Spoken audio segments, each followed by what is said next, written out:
In a dark place, two girls appear running in fear from the soldiers chasing them, and one of the girls attacks the soldiers with her sword and takes them down, and we learn that her name is Catalina, and she tries to reassure her friend Lyria that they will be fine. Suddenly a voice comes from nowhere saying your attempt is useless Catalina, and a purple crystal comes out, and the moment Lyria sees it she collapses and falls, and Catalina reacts angrily and says enough for her already. But suddenly we find that Lyria was able to destroy the crystal without even touching it, and a huge explosion happens in the place, which we discover is a warship flying in the sky. And Lyria falls from the warship because of the explosion. On the ground and on a simple island, we find two boys named Gran and Aaron, and who directs his words to Gran while he is chopping wood, and says I am always surprised by your ability to keep going in work. So Gran replies to him this is good training for me, and we hear a voice calling Gran, and we find that it is a small red dragon and Gran's friend named Vern, and Aaron's father comes in, and thanks Gran for working in his place. So Gran asks him are you better now? So Aaron's father replies I will be fine soon thanks to your help. And they notice the presence of a warship above the forest so they wonder. Suddenly an explosion happens, and they notice something glowing falling from the ship, so Gran wonders what is the light that might have fallen? So Vern replies it might be some wreckage. So Gran pulls his sword, and tells Vern let's go see what this is. And they really find some of the wreckage and keep exploring. And they find a blue shining light, so they head towards it. And they find a girl shining from the crystal in her chest that gave that light, so they go to her and try to wake her up. And when she wakes up and Gran asks her are you okay? She replies with fear I am fine but a bit tired, so Vern tells her I never saw you before where are you from? So Lyria cannot reply from confusion, and Gran says to her with amazement on his face, don't tell me you are the thing that fell from the ship. So Vern replies to him no impossible. So Gran tells Lyria, if you are in trouble we can help you. She replies thanks to you. So Gran introduces himself and Vern, and asks her what happened to you. She starts to remember, and tells him I was imprisoned in a dark place for a long time and Catalina told me she will take me out of it. And we were trying to escape from the soldiers. Suddenly she remembers Catalina, and asks did any of you see Catalina? So they reply we don't know who Catalina is so what does she look like? She replies Lyria she is a beautiful and strong girl. So Gran tells her while helping her up then let's go look for her. Suddenly they hear the sound of soldiers coming at them. So Lyria screams we must run quickly. So Gran asks her are these the ones who were chasing you? She replies yes. And here Gran pulls his sword while reassuring her don't worry I will protect you. And one of the soldiers shouts at him and tells him it is better for you to hand her over. So Gran refuses. And the soldier attacks him, so Gran stabs him and he dies. And he attacks the second soldier and breaks his sword and takes him down. And Gran tells Lyria, let's go look for Catalina. But first we must let the villagers know what is happening. And they find one of the soldiers moved, and pulled a weapon from his pocket. But he does not point it at them, but points it to the sky. And we discover it is a signal flame for the soldiers so they know their location, so they feel the danger and escape, and Gran asks Lyria, who are these?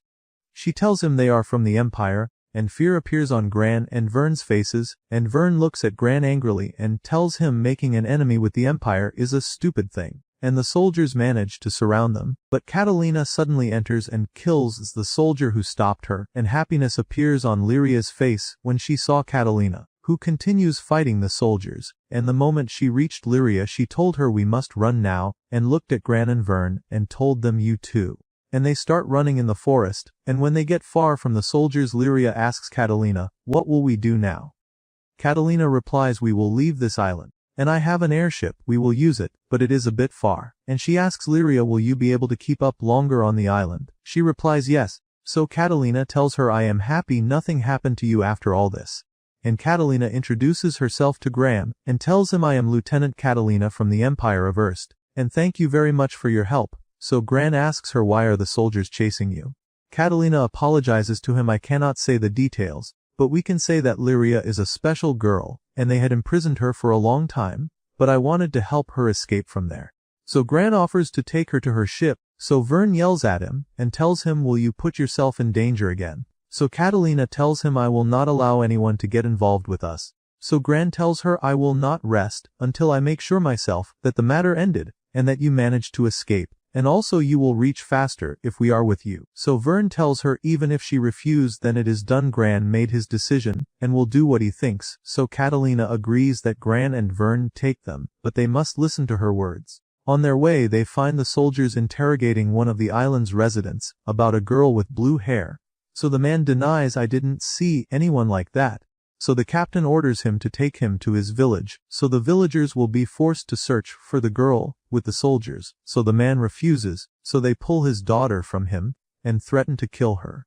Suddenly Catalina enters and kills the soldier holding the girl, and she is surprised by Gran's strength when he kills the other soldiers, and Catalina apologizes to the man for what happened, and Gran tells her we must move away quickly, and they really start to continue their way to the ship, and Catalina notices the arrows coming towards them, and skillfully shields Gran with her sword, and we find that the leader of those archers is a man named Captain Pommern, who tells her you are very skilled in fighting but I will not forgive you for what you did, and Catalina had already noticed the arrangement of the soldiers around her, and Catalina tells Gran take Lyria and run, but Captain Pommern laughs and tells her you surely realized what this formation means, there is no time to escape.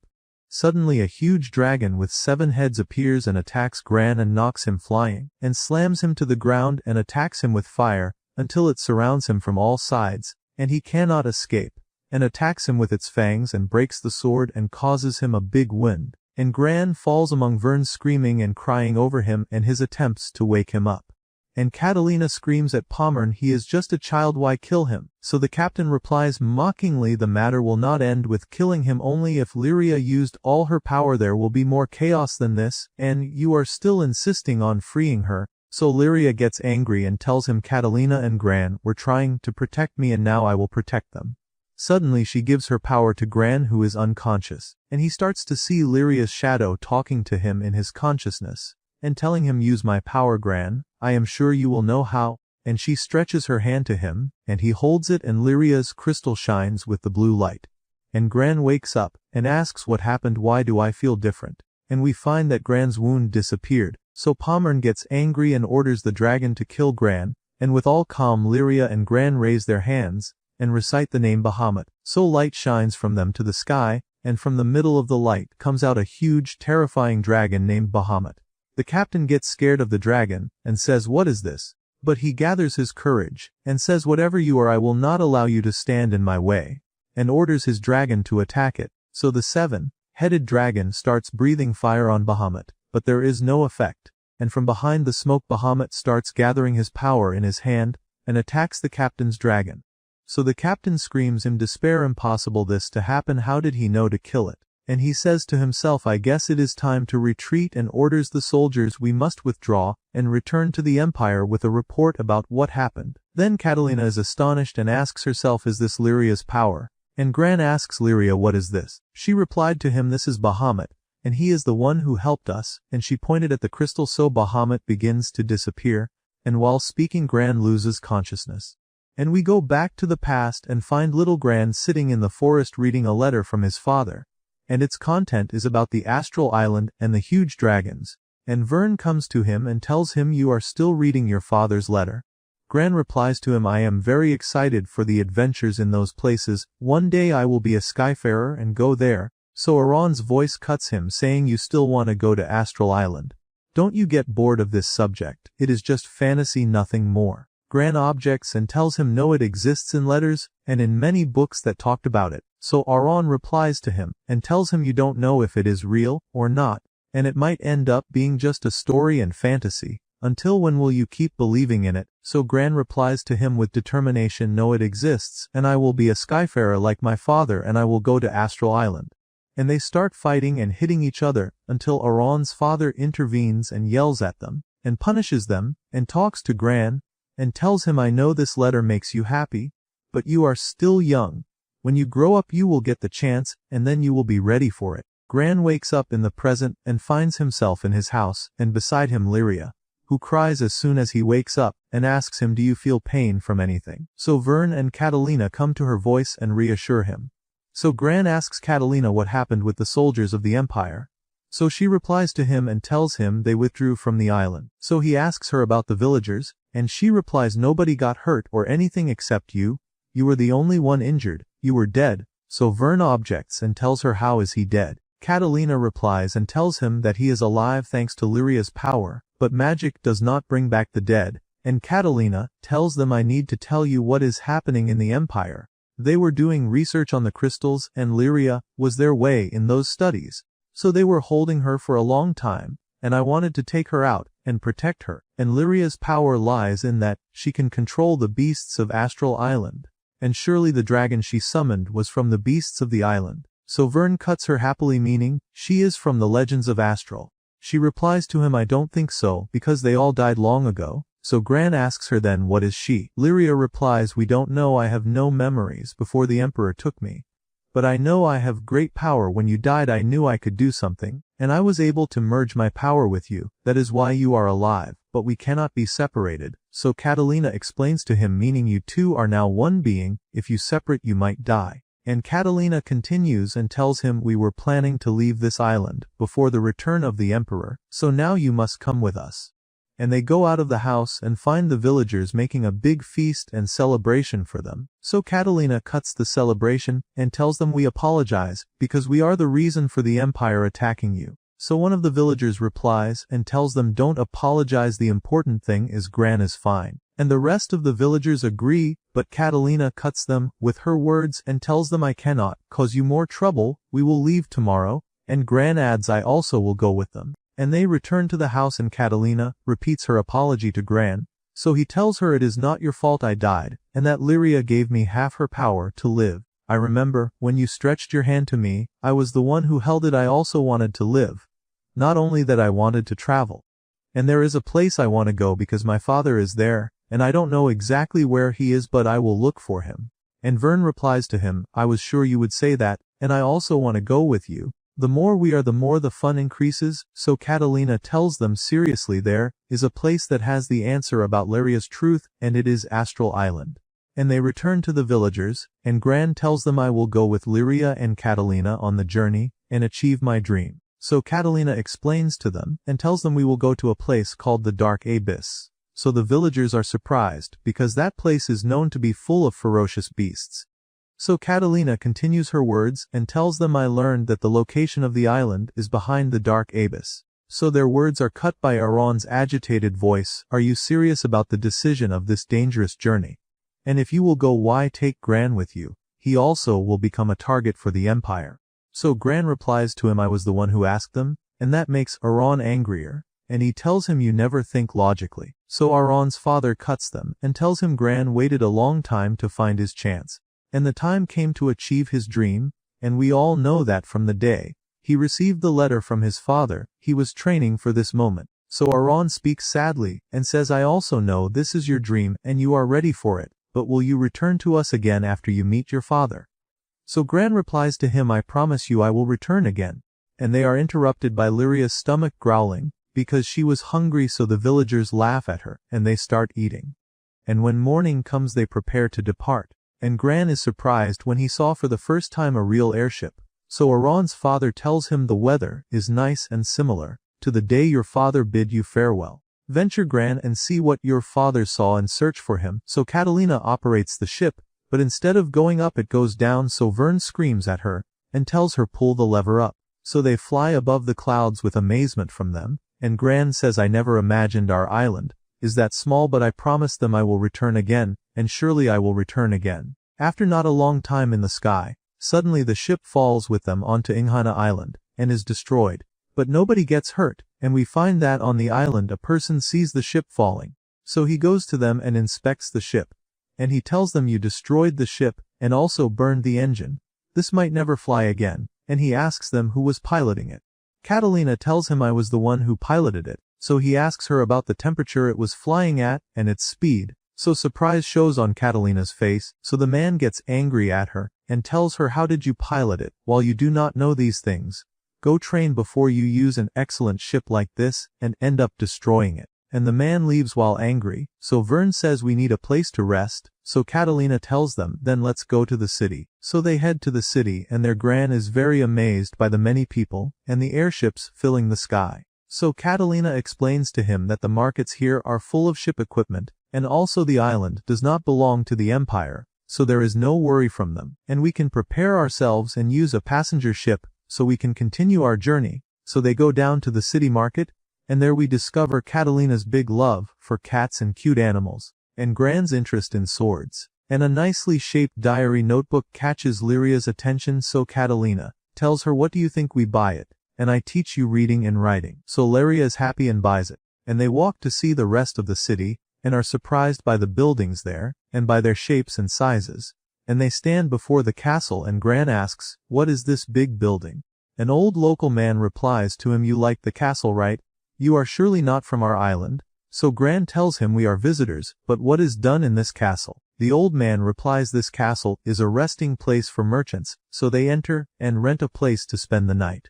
Morning comes and they go to book on the ship and discover there are no seats. And they hear the sound of a big ship in the harbor, and Gran likes it very much. And the man who received them, when they fell on the island, enters, and we learn that his name is Rakam, and he tells him, you have very good taste in ships. And as long as you love the sky and flying, then you must love ships, and know how to pilot them, and understand the movement of the winds, and know how to adjust the ship according to the winds. So Vern asks him, are you a skyfarer? Rakam replies, I was a skyfarer but now no, and he offers to take them to a place so they can see something, and when they arrive they are surprised that their ship which was destroyed became new again. So Gran asks him, how were you able to do this? Rakam replies and tells him, I was very skilled in these works. I will return it to you, but on condition someone who understands is the one who pilots it.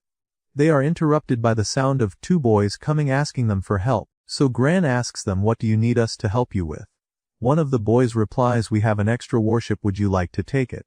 So Gran and Lyria nod veli believe, but Rakam tells them this talk is not logical at all, what do you want? So the same boy speaks, and tells them, what do you think you buy these apples from us? Here Vern's love for apples makes him run to them, but Lyria grabs him, and tells him, Catalina warned us not to go with a stranger. So the boy says, Lieutenant Catalina always gets ahead of us by a step. Then he realizes he slipped and exposed himself. So his friend speaks while drawing his sword, and says, now we must use force with them. Rakam pulls the ship's rope, and tells Gran, the moment I give you a signal, run, and he lets go of the rope and tells them to run. So Gran and Lyria and Vern run from the back door, but the two boys chase them, and after not a big distance they manage to reach them.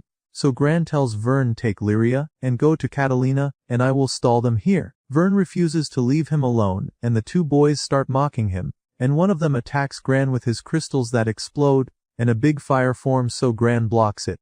And we find plants moving on the walls and dropping the ceiling on them, and they shrink again until they reach their owner, who immediately disappears. And here Rakam's voice comes from an underground passage calling them to come down, and when they go down Rakam tells them this is a secret corridor made during the war and addresses his words to Gran, and tells him, you are very reckless and have a great future, but you must think carefully. On the surface above, Catalina is searching for them and calling in a loud voice, and suddenly a small trapdoor opens beneath her and Rakam comes out of it, and tells her, so you are Catalina, and behind him come out Gran and Lyria and Vern. So Lyria speaks and tells Catalina that Rakam is the one who helped them to reach her.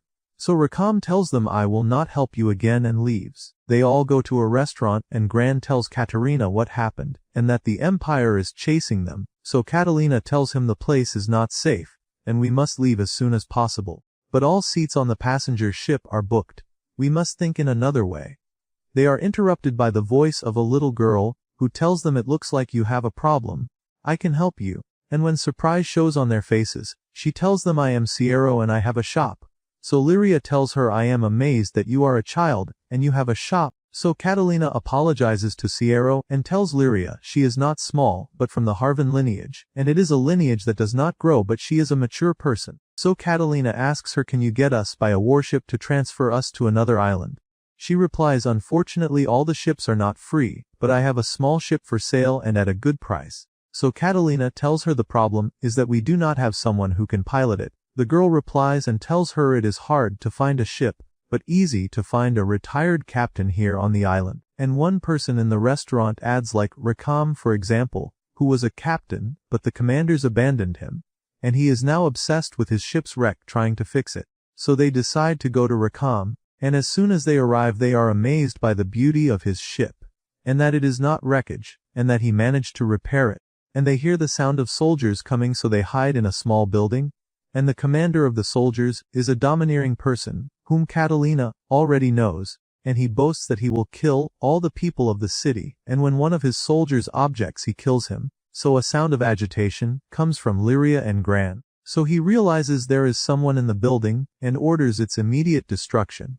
So one of the soldiers destroys it with a shell, but they manage to escape before the destruction. And when he sees them, the commander immediately recognizes Catalina, and tells her, "Glad I saw you, Catalina the runaway." And he continues mockingly, "Are you going to escape with this weak ship from the island?" And he orders her arrest, but from behind a distant cave bullets come at the soldiers, and it is deliberate not to hit the soldiers, and one of the bullets hits a door to an underground passage. So Gran realizes that Rakam is behind the attack to open for them to escape, and they all go down into the passage. And when they go down to the passage, Catalina is worried, and does not know where this place leads, but Gran is reassured, and a light comes from afar, and we discover it is Rakam, but he is angry and tells them, "Of course you will thank me again. But I was not helping you, I was protecting my ship. Anyway, this passage ends at my house. I will host you there today."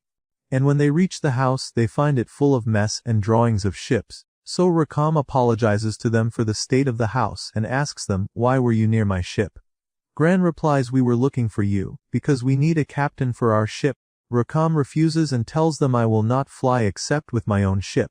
And he starts telling them about it, and says, "This ship has been there since my childhood, and I put all my effort to repair it, until I became skilled in fixing ships, but a storm happened and destroyed it again, and when I tried to fix it again I could not." And he continues, "I was the one who chose my ship, and if it did not choose me, then it is not right to fly in the sky. And I know this is superstition, but I believe in it." And he directs his words to Gran, and tells him, "Gran, you are a skilled person, and you will become something great, and I have no problem teaching you anything. And I am sure you will be able to learn." So Gran thanks him, and Catalina cuts them, and tells them, "We must warn the islanders that the Empire intends to wipe them out." And they thank Rakam, and before leaving Rakam offers to continue with them, and tells them, "Since I knew what the Empire is planning, then I must join." At that time the soldiers' commander is yelling at them about what happened, and tells them, "How did Catalina escape us, and how did that sniper manage to distract you? But no problem, we will wipe them all out along with the rest of the island." And he asks one of the soldiers, "Is everything ready?" The soldier replies, "Everything is ready and arranged." Suddenly the weather changes and the winds become strong, and Rakam is surprised because this is not natural. So Catalina says, what could be their plan? Could they have weapons able to destroy the whole island? Suddenly they are interrupted by the voice of the two boys who tried to kill them in the market. So Vern gets scared of them, and tells them, "You again. What do you want?" Here Catalina understands and asks them, "You want to take back Lyria? I will not allow you to touch her even." So one of the boys replies to her, "No, we are not up to such big words. We are only still on our promise, and our offer still stands." So Lyria tells him, "You really want to give us your warship?" And the boy adds he does not need payment also. So Catalina replies angrily, "We will not accept any service from you until we know who you are, and what your interest is in all this." So the two boys get angry and tell her, in this case we will have to use violence. And one of the boys attacks with his exploding crystals on Gran, but Rakam defends him and attacks the boy. And we find the other boy attacked Catalina, and Gran started to attack too. But suddenly we find the weather became worse, and tornadoes started to form, so the two boys retreat and say, "This is the time to withdraw." The commander started executing his plans, and they escape. So Vern gets upset that they left without knowing who they are, and how they belong to the Empire, and still want to help them. So Catalina tells him the Empire is divided into factions, not all under one general. But Lyria feels a bad feeling because of the weather. Suddenly the tornadoes strike the houses and chaos is everywhere, and the houses collapse, and people run in every direction, and they resort to the castle, and they hope it will withstand the storm. And the sounds of the storm grow louder, so Gran and Rakam go out to explore, and the castle glass is destroyed, and they realize the castle will not withstand the coming storms. So Rakam asks the harbor master if there are any ships present. He tells him there is one ship at the dock. So Rakam asks the people if there is anyone who can pilot the ship. One of them replies to him, "No one, but you can do this. Please help us at least save the children and women." So Rakam says, "Rely on me, I am used to flying in strong winds." And they go to the ship to prepare it for flying, and suddenly they find an airship targeting it and firing at it. And they hear the voice of the domineering commander from the warship. He tells them, I will explain the trick. The island is now under the influence of the Lady of the Winds, who used to rule this island long ago, and she is very angry at you, because you do not believe in her existence now, and you forgot her, and he laughs. So Lyria says, I need a ship to fly near the Lady of the Winds. I will be able to stop her. Catalina objects and tells her, I will not put you in danger. But Lyria insists and says, I know what I will do. So Rakam cuts them and says, I do not understand anything, and I do not know what you can do. But if there is a way we can save all these people, then I can help you. So they go to Rakam's ship, and he starts operating it and hopes it will fly, and talks to his ship and tells it, you are not accepting me, or you do not like to leave the island. In any case, I hope we fly together. And he pulls the lever and raises the sails, and the ship rises with them into the sky. In the sky, Gran is worried about the ship and asks Rakam, is this ship safe? He replies to him, of course, and he asks Lyria, where should I go? So she points him to the big cloud, because the Lady of the Winds is there. We notice that Gran also feels the Lady of the Winds because he is living with Lyria's power, so Rakam warns that the Lady of the Winds senses their presence and might attack us at any time. On the warship we find the commander, asking one of the soldiers, is the device working well? He replies to him, yes, it is working well, and the Lady of the Winds' power turned out bigger than we imagined. The Lady of the Winds attacks the ship with meteors and rocks, but Rakam manages to dodge her attack. The Lady of the Winds doubles the attack, and here Rakam asks Gran, do you know how to make the ship at maximum speed? Gran answers him, we pull the power lever all the way. Rakam laughs and tells him, with me, there is a better way, and he lowers the lever completely, and the ship falls with them, until they are safe. Then he lifts the lever.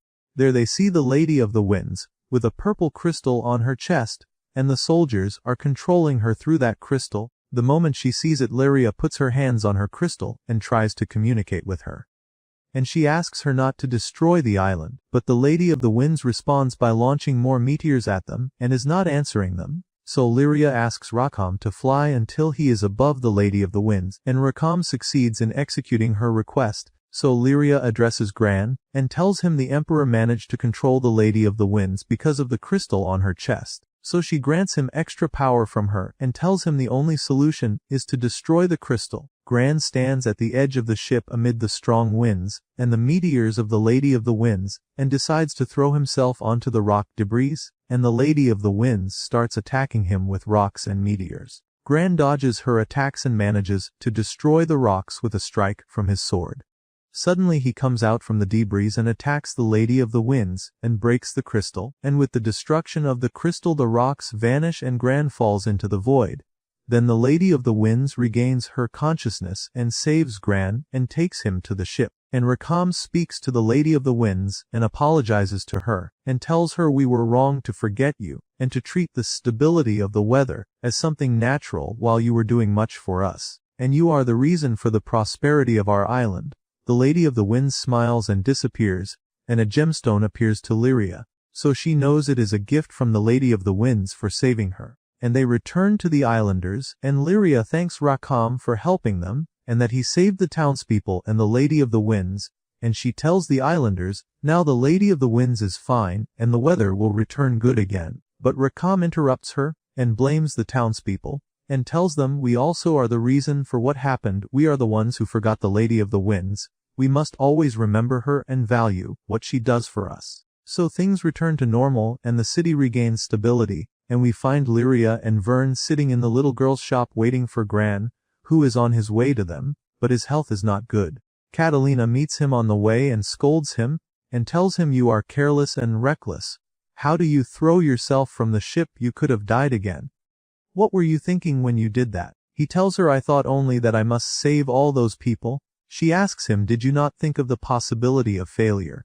He tells her, I was expecting the power Lyria gave me would surely help me. She yells at him and tells him, from now you must ask me in everything. I am now like your guardian. Ask me and I will do my best to solve any problem we face. He apologizes to her, and they go together to Lyria and Vern at the shop. And the moment they enter he tells them he is fine, nothing is bothering him, except that they ate without him, and they all laugh.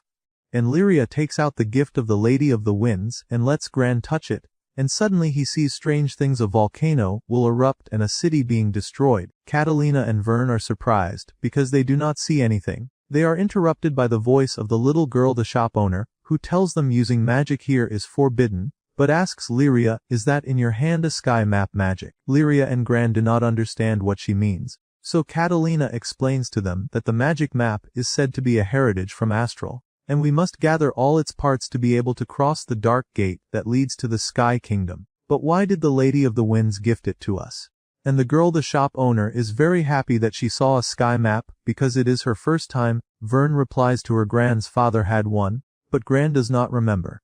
And Lyria tries to describe to them what she sees, and says, the moment I touch it I feel I am in another place, and a red mountain, and a building with smoke coming from it. So the girl thinks for a while, and then tells her, your description is like the state of vaults. And night comes on them, and we find that Gran did not sleep and went to Rakam, who was fixing his ship that was destroyed in the battle.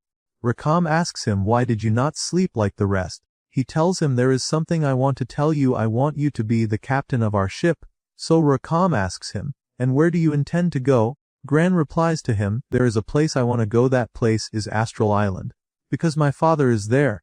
And he shows the letter his father left him. Rakam holds it and reads its content. My dear son, I am waiting for you in Astral Island. So he tells Gran, we always hear about that island in legends and stories.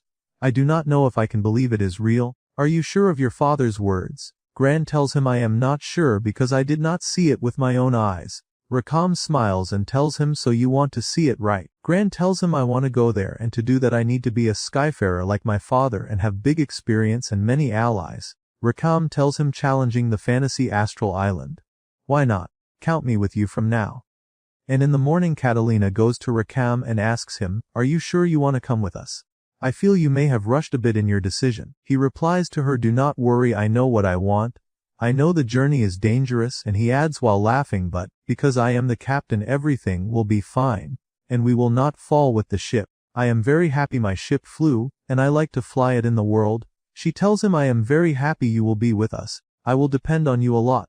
At the same time, the two boys who chased Gran in the market are reporting to their commander, and telling him, we failed to get Lieutenant Catalina and the rest out of the island, and the lieutenant managed to protect the island. And they confirmed to him that they managed to spread the rumors all over the island as he asked them. And on the ship, we find the shop girl offering Catalina a mission, and tells her this is a secret mission.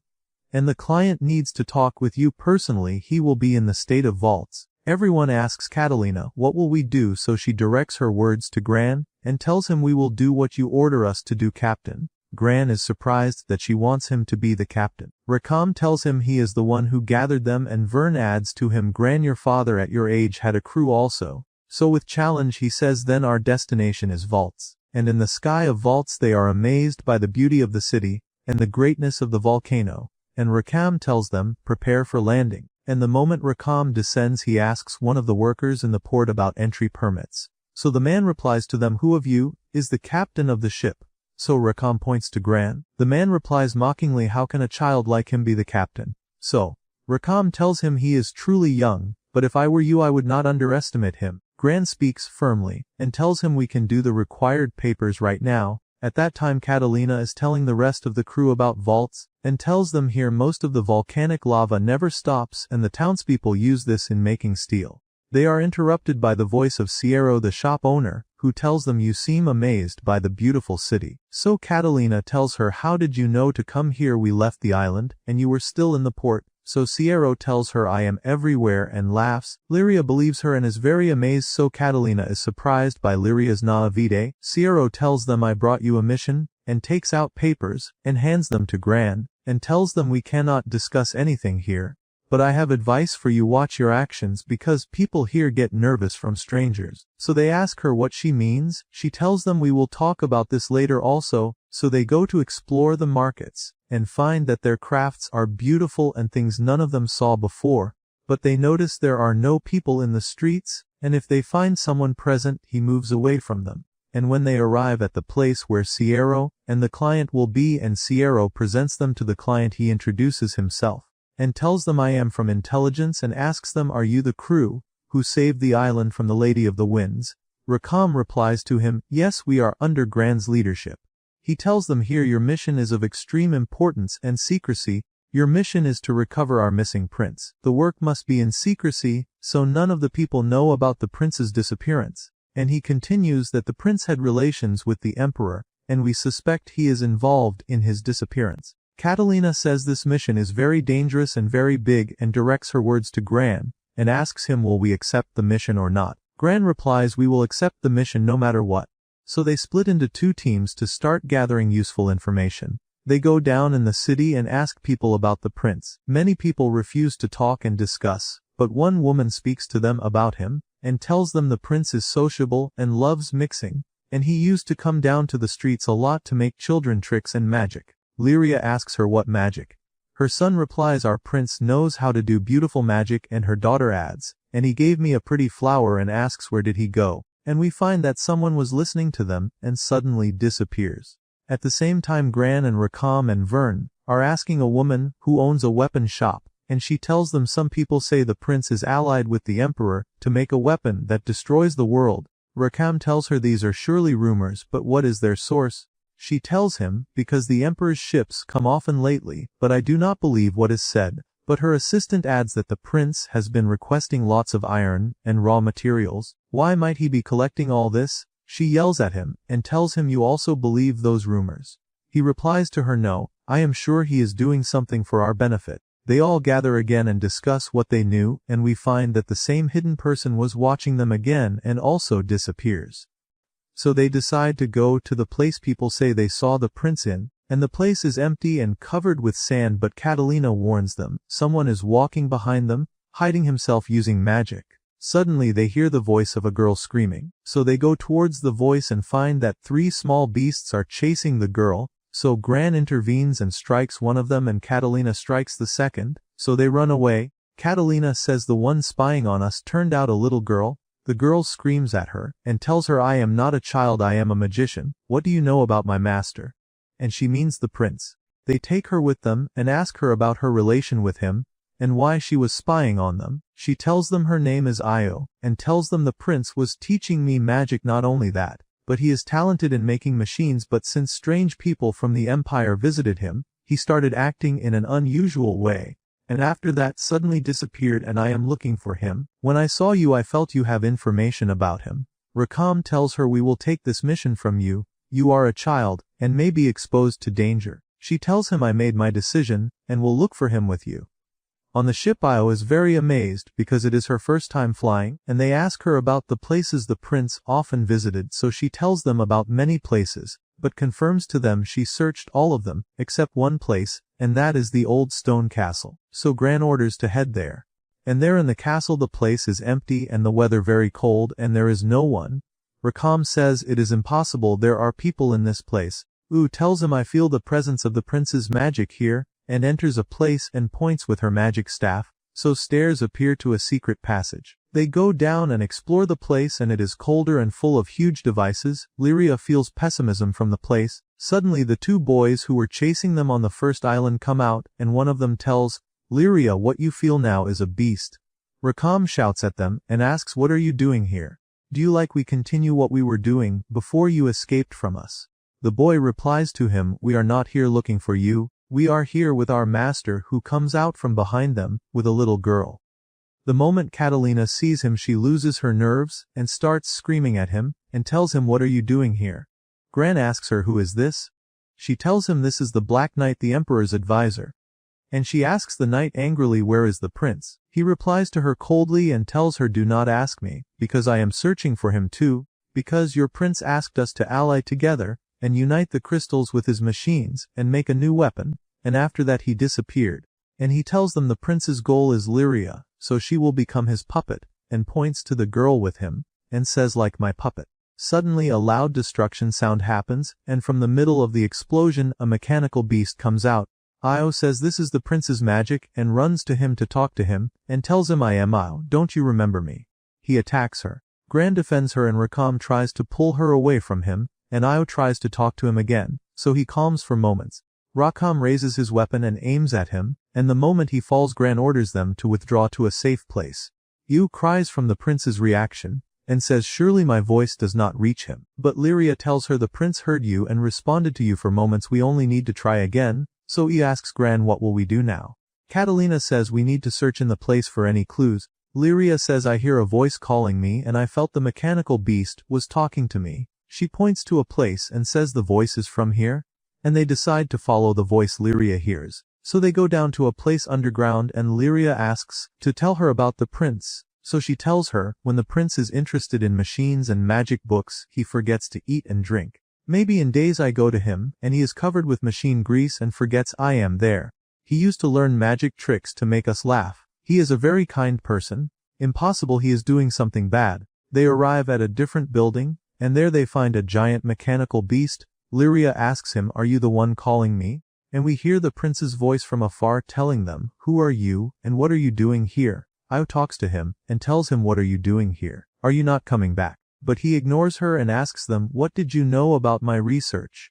Gran tells him we are searching for you, and want you to return with us. He tells them I am not finished yet, the mechanical beast is useless without your power, and he points to Lyria, and tells her because of you I cannot execute my plan to save vaults. The advisor and his puppet, and his helpers are hidden behind the walls, so the advisor orders his puppet to grant the mechanical beast from her power. So the beast moves and breaks the ground with one strike. Catalina attacks him, but does not affect him, so Rakam attacks him with his firearms, but he is not affected, so Lyria and Gran unite, and she grants him from her power, and Gran attacks him with all his strength making a small scratch. O tries to stop him with her magic but fails, so Lyria grants her from her power, so the magic unites with the crystal's power, and they attack him, so for the first time he is affected and retreats. Lyria tells O if we unite we can defeat him together. Catalina tells Gran and Rakam we will try to buy them time, and they unite and attack him at the same time. Catalina attacks his head and Gran his legs, and Rakam shoots him with his weapon and he falls. The prince orders him, and tells him get up and burn them. The beast rises and strikes the ground, so volcanic lava rises on them, but Lyria and I repel the attack and are stronger than him, so they overcome the fire and finish him. The prince collapses beside him, and gets angry, and tells him who will protect vaults now, but Yu goes to him and strikes him, and tells him were you not wanting us to be happy? We will not be happy with this machine, surely there are many other ways to protect vaults, please return with us, we do not want to lose you. In secret the advisor orders his team to withdraw from the place, and suddenly the place collapses on them, but the mechanical beast protects them with its body, and when they return to the castle Io starts telling them, and says when I was little my father died, because of the plague that spread, and I was very sad, and did not know anyone and lived alone, until I met the prince, and he tried to make me happy and teach me magic, and began to take care of me. Lyria cries and tells her that is why you were ready to do anything to save him. I also do not know my father and mother. Catalina is the only one who was always beside me. If something happens to her I do not know how to describe to you what I might feel. So I understand you. Io tells her thank you very much for helping me, and makes her a trick and gives her a flower. Lyria is very happy with it. Vern asks oh why was he always thinking of making children happy? I replies he never told us the reason, but he was always trying to make us happy. Here the prince speaks and says the children are the future of the nation, and for this reason I was trying to care for them, but no matter how I tried for the island to be stable there is always external danger.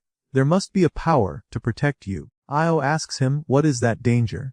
He tells her I had a visit from a person I do not know and he gifted me something and told me it is a source of power, but I do not remember anything after that. But I apologize to you Io, I made a big mistake, and he directs his words to the rest of the crew, and tells them thank you for caring about Io and helping her, and he says I made a mistake when I used the mechanical beast in this way, and in the end I hurt it, because it was destroyed, so Lyria tells him the beast was not hurt by you, it is the one that protected you from death, and decided that its last mission be to protect you, and left you a sky map and gives you a red crystal. He refuses and tells her the beast surely wants to tell you something, you are the one who must keep it. So Lyria thanks him, and they decide to prepare to continue their journey. Yu asks Gran where do you want to go? He tells her to Astral Island, my father is waiting for me there. Yu asks him, and what is your destination now? Gran and Lyria touch the map, and see a blue island. Catalina tells them these are the August Isles. Rakam confirms her words, and says they are surrounded by the ocean. Gran and Lyria ask what is ocean? Rakam tells them there you will know. In the morning the prince goes down to bid them farewell at the port, and the people are happy to see him again, and from afar runs to catch them. Rakam tells her, "Good, you caught up to bid us farewell." She tells him, "I am not bidding you farewell, I will continue the journey with you, I must become a great magician. I have made my decision." The prince tells her, "I agreed, that you offer them the matter, not force your opinion." She replies to him, "I could have hidden in the ship, with my magic without permission." They all laugh. And the prince tells Gran, "I hope you agree that she be with you." Gran tells him, "I have no problem, she be with us, and the rest of the crew share. And tell her surely we will welcome you with us." On their way they take Sierra with them, because she will open a new shop on an island. They will pass through on their way to the August Isles.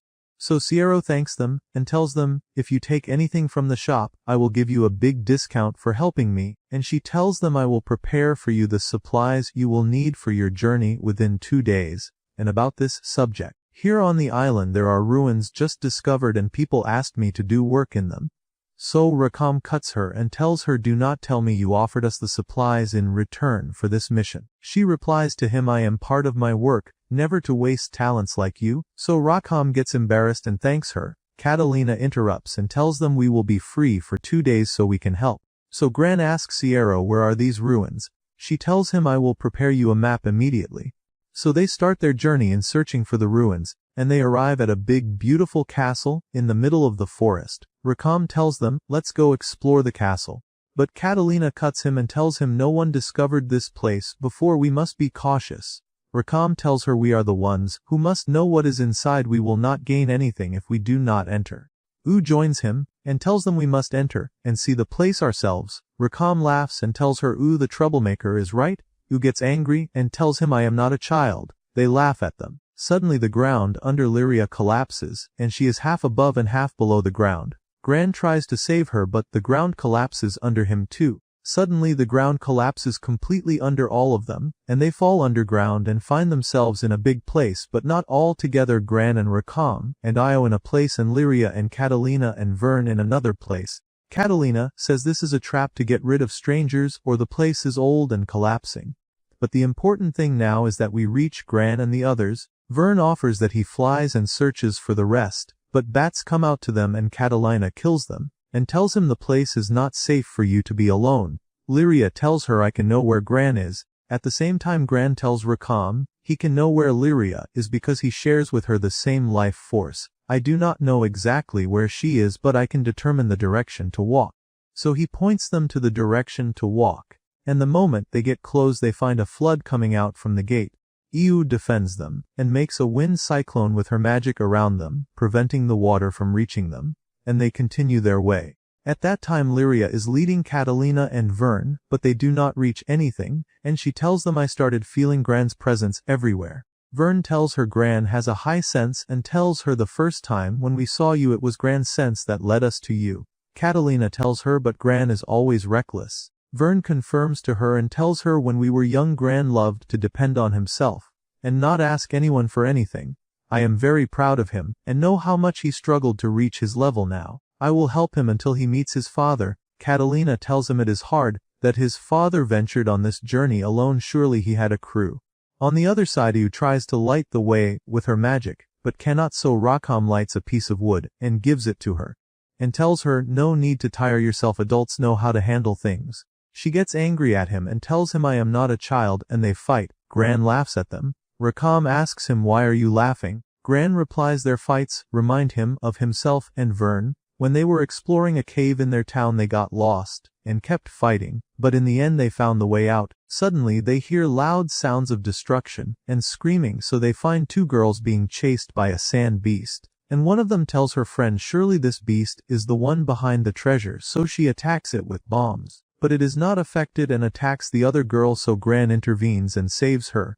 Rakam shoots the beast with his weapon, but he notices it is made of sand and regenerates again. Gran attacks it with his sword to make a gap, and the girls throw bombs inside the beast, but it regenerates again and is not affected. Gran orders them to make a combined attack. Gran distracts the beast and Rakam attacks it from behind, and the girls attack it with bombs, and at that time Yu makes a flood of water with her magic and finishes it. Suddenly the ceiling opens and Lyria and Catalina and Vern fall from above with them, but we find that the two girls are not interested in anything but the door that leads to the treasure. The door opens and the place is full of gold from the ground to the ceiling. But what catches Gran's attention is the sword in the middle of the room. The moment he holds it, a light shines covering the place, and suddenly, the place and the gold and everything disappears, leaving only the sword. They return to Sierra's shop, who apologizes to them for not paying for the mission, because she was relying on the treasure, and tells them why not consider the sword and the food and drink she will provide you with as the price for this mission. Catalina tells her no problem. Rakam says we were not waiting for a reward for our work. Gran shows the sword to the two girls, and tells them you are the ones who deserve it, because the treasure disappeared. One of them replies to him, we will not need it, and without you we would have been dead, and she returns the sword to him. They prepare to fly, and continue their journey to the August Isles. And on the ship Lyria sleeps and dreams that she killed Gran, and the rest of the crew until Gran wakes her, and tells her they finally arrived at the August Isles. Catalina tells them this is the only island surrounded by the ocean from all directions. Lyria and O cannot believe there is such a beautiful place. Rakam tells them get ready, because we will dock on the water, and Io gets angry at him, and tells him this way we will die, and it is her first time seeing an airship on the water. They arrive at the port, but are surprised it is a tourist place, but there is no one present. Lyria feels a primitive beast, but says this beast is very weak, and asks Gran, are you not feeling anything? He tells her I do not feel anything, but there is a strange smell. So they go towards the source of the smell. They find strange parasitic bodies on the shore, and smoke coming from a far place, and they hear a voice of a man on a boat, telling them stay away from that smoke, because we are burning things in it. The man on the boat is surprised and tells Rakam, what are you doing here? And here we know his name is Eugen, and he is an old friend of Rakam, and asks Rakam about his ship, and tells him did you manage to repair it and fly with it or not? Rakam tells him I repaired it, and now we are traveling the world with it. Eugen tells him, and now you are traveling the world with your family, and points to Catalina, and tells him surely this is your wife and these are your children. Rakam tells him they are not my family, we are skyfarers. Eugen offers him they continue the talk in the city, and on Eugen's ship, he tells Rakam I cannot believe you are not a skyfarer now. Eugen tells him the crisis we are in forced me to become an agent.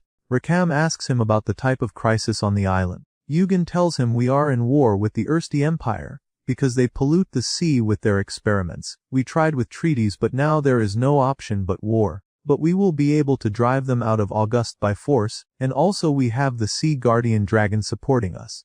And he asks them where are you going? Gran tells him to Astral. Eugen laughs at him, and tells him you must be very brave to go there. And the moment they pass the gates he welcomes them to the most beautiful city, built on water, the capital of August Isle. And the city is lively with many people and many shops. Eugen hosts them in a beautiful place, and some soldiers enter with an injured person, and tell them another beast attacked the shore. Yu enters and helps the patient and heals him with magic. Eugen asks her do you use healing magic?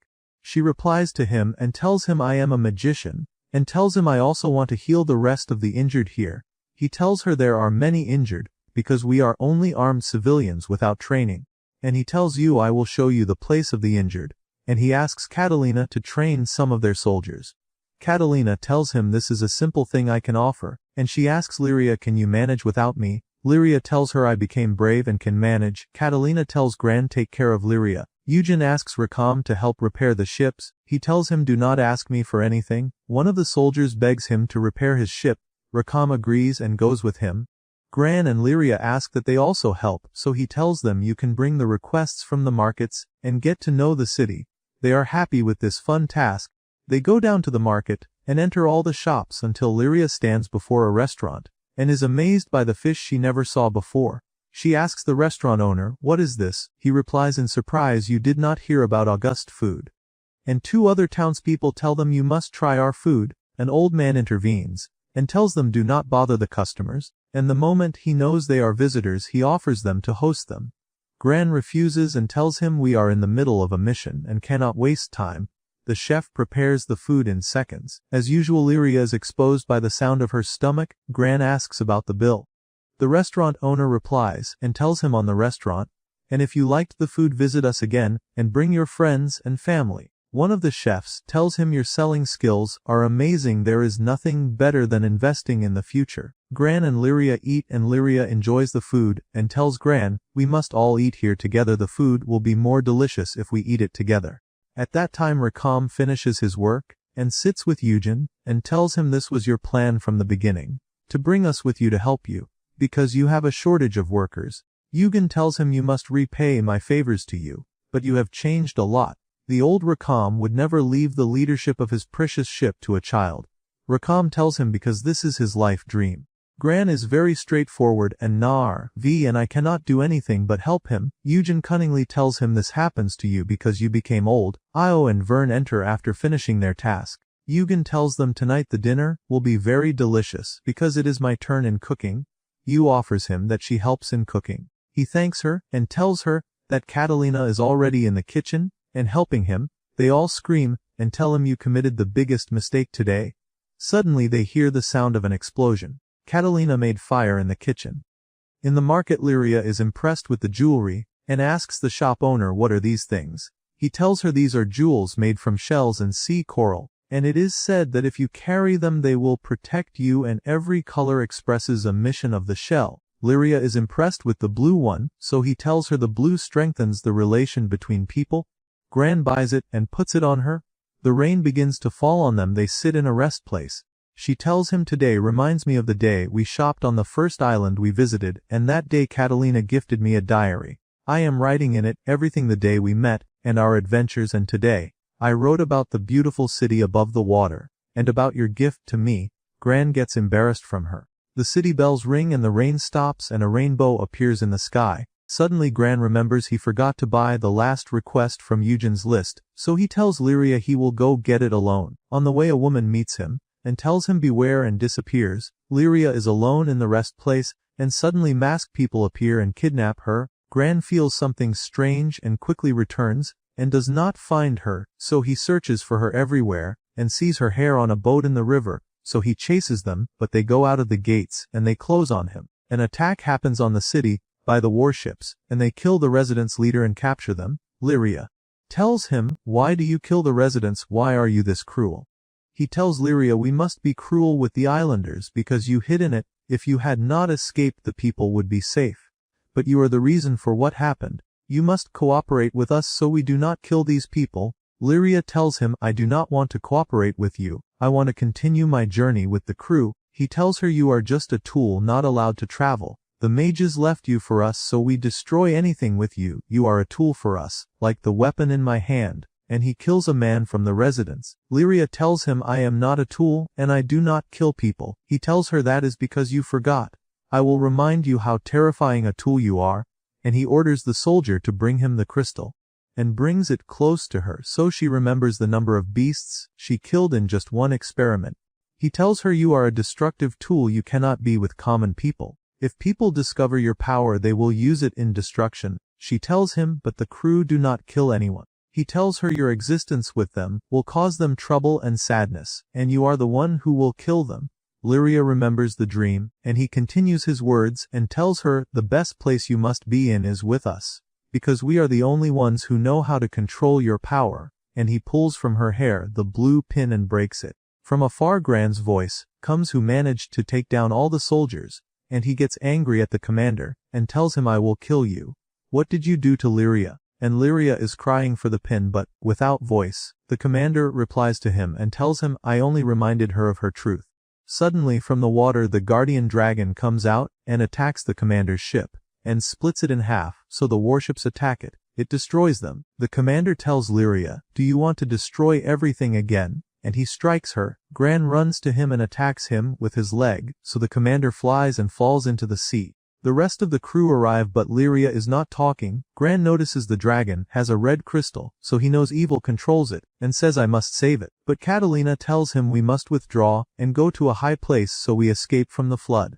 And we cannot leave Lyria in this state. But they do not manage to escape, and suddenly drown in plants that hold them and pull them up. We find it is the same girl who told him in the market beware and disappeared. The girl takes them to a safe place, but Lyria never wakes up so O tries with healing magic, but she is not affected. Eugen says surely the guardian dragon is the reason. The girl whom we know her name is Rosetta tells him the guardian dragon was not like this, but the pollution the empire caused in the sea is what made it like this, but it is not the reason for Lyria's illness. Lyria is the one who cancelled her mind and separated herself from reality.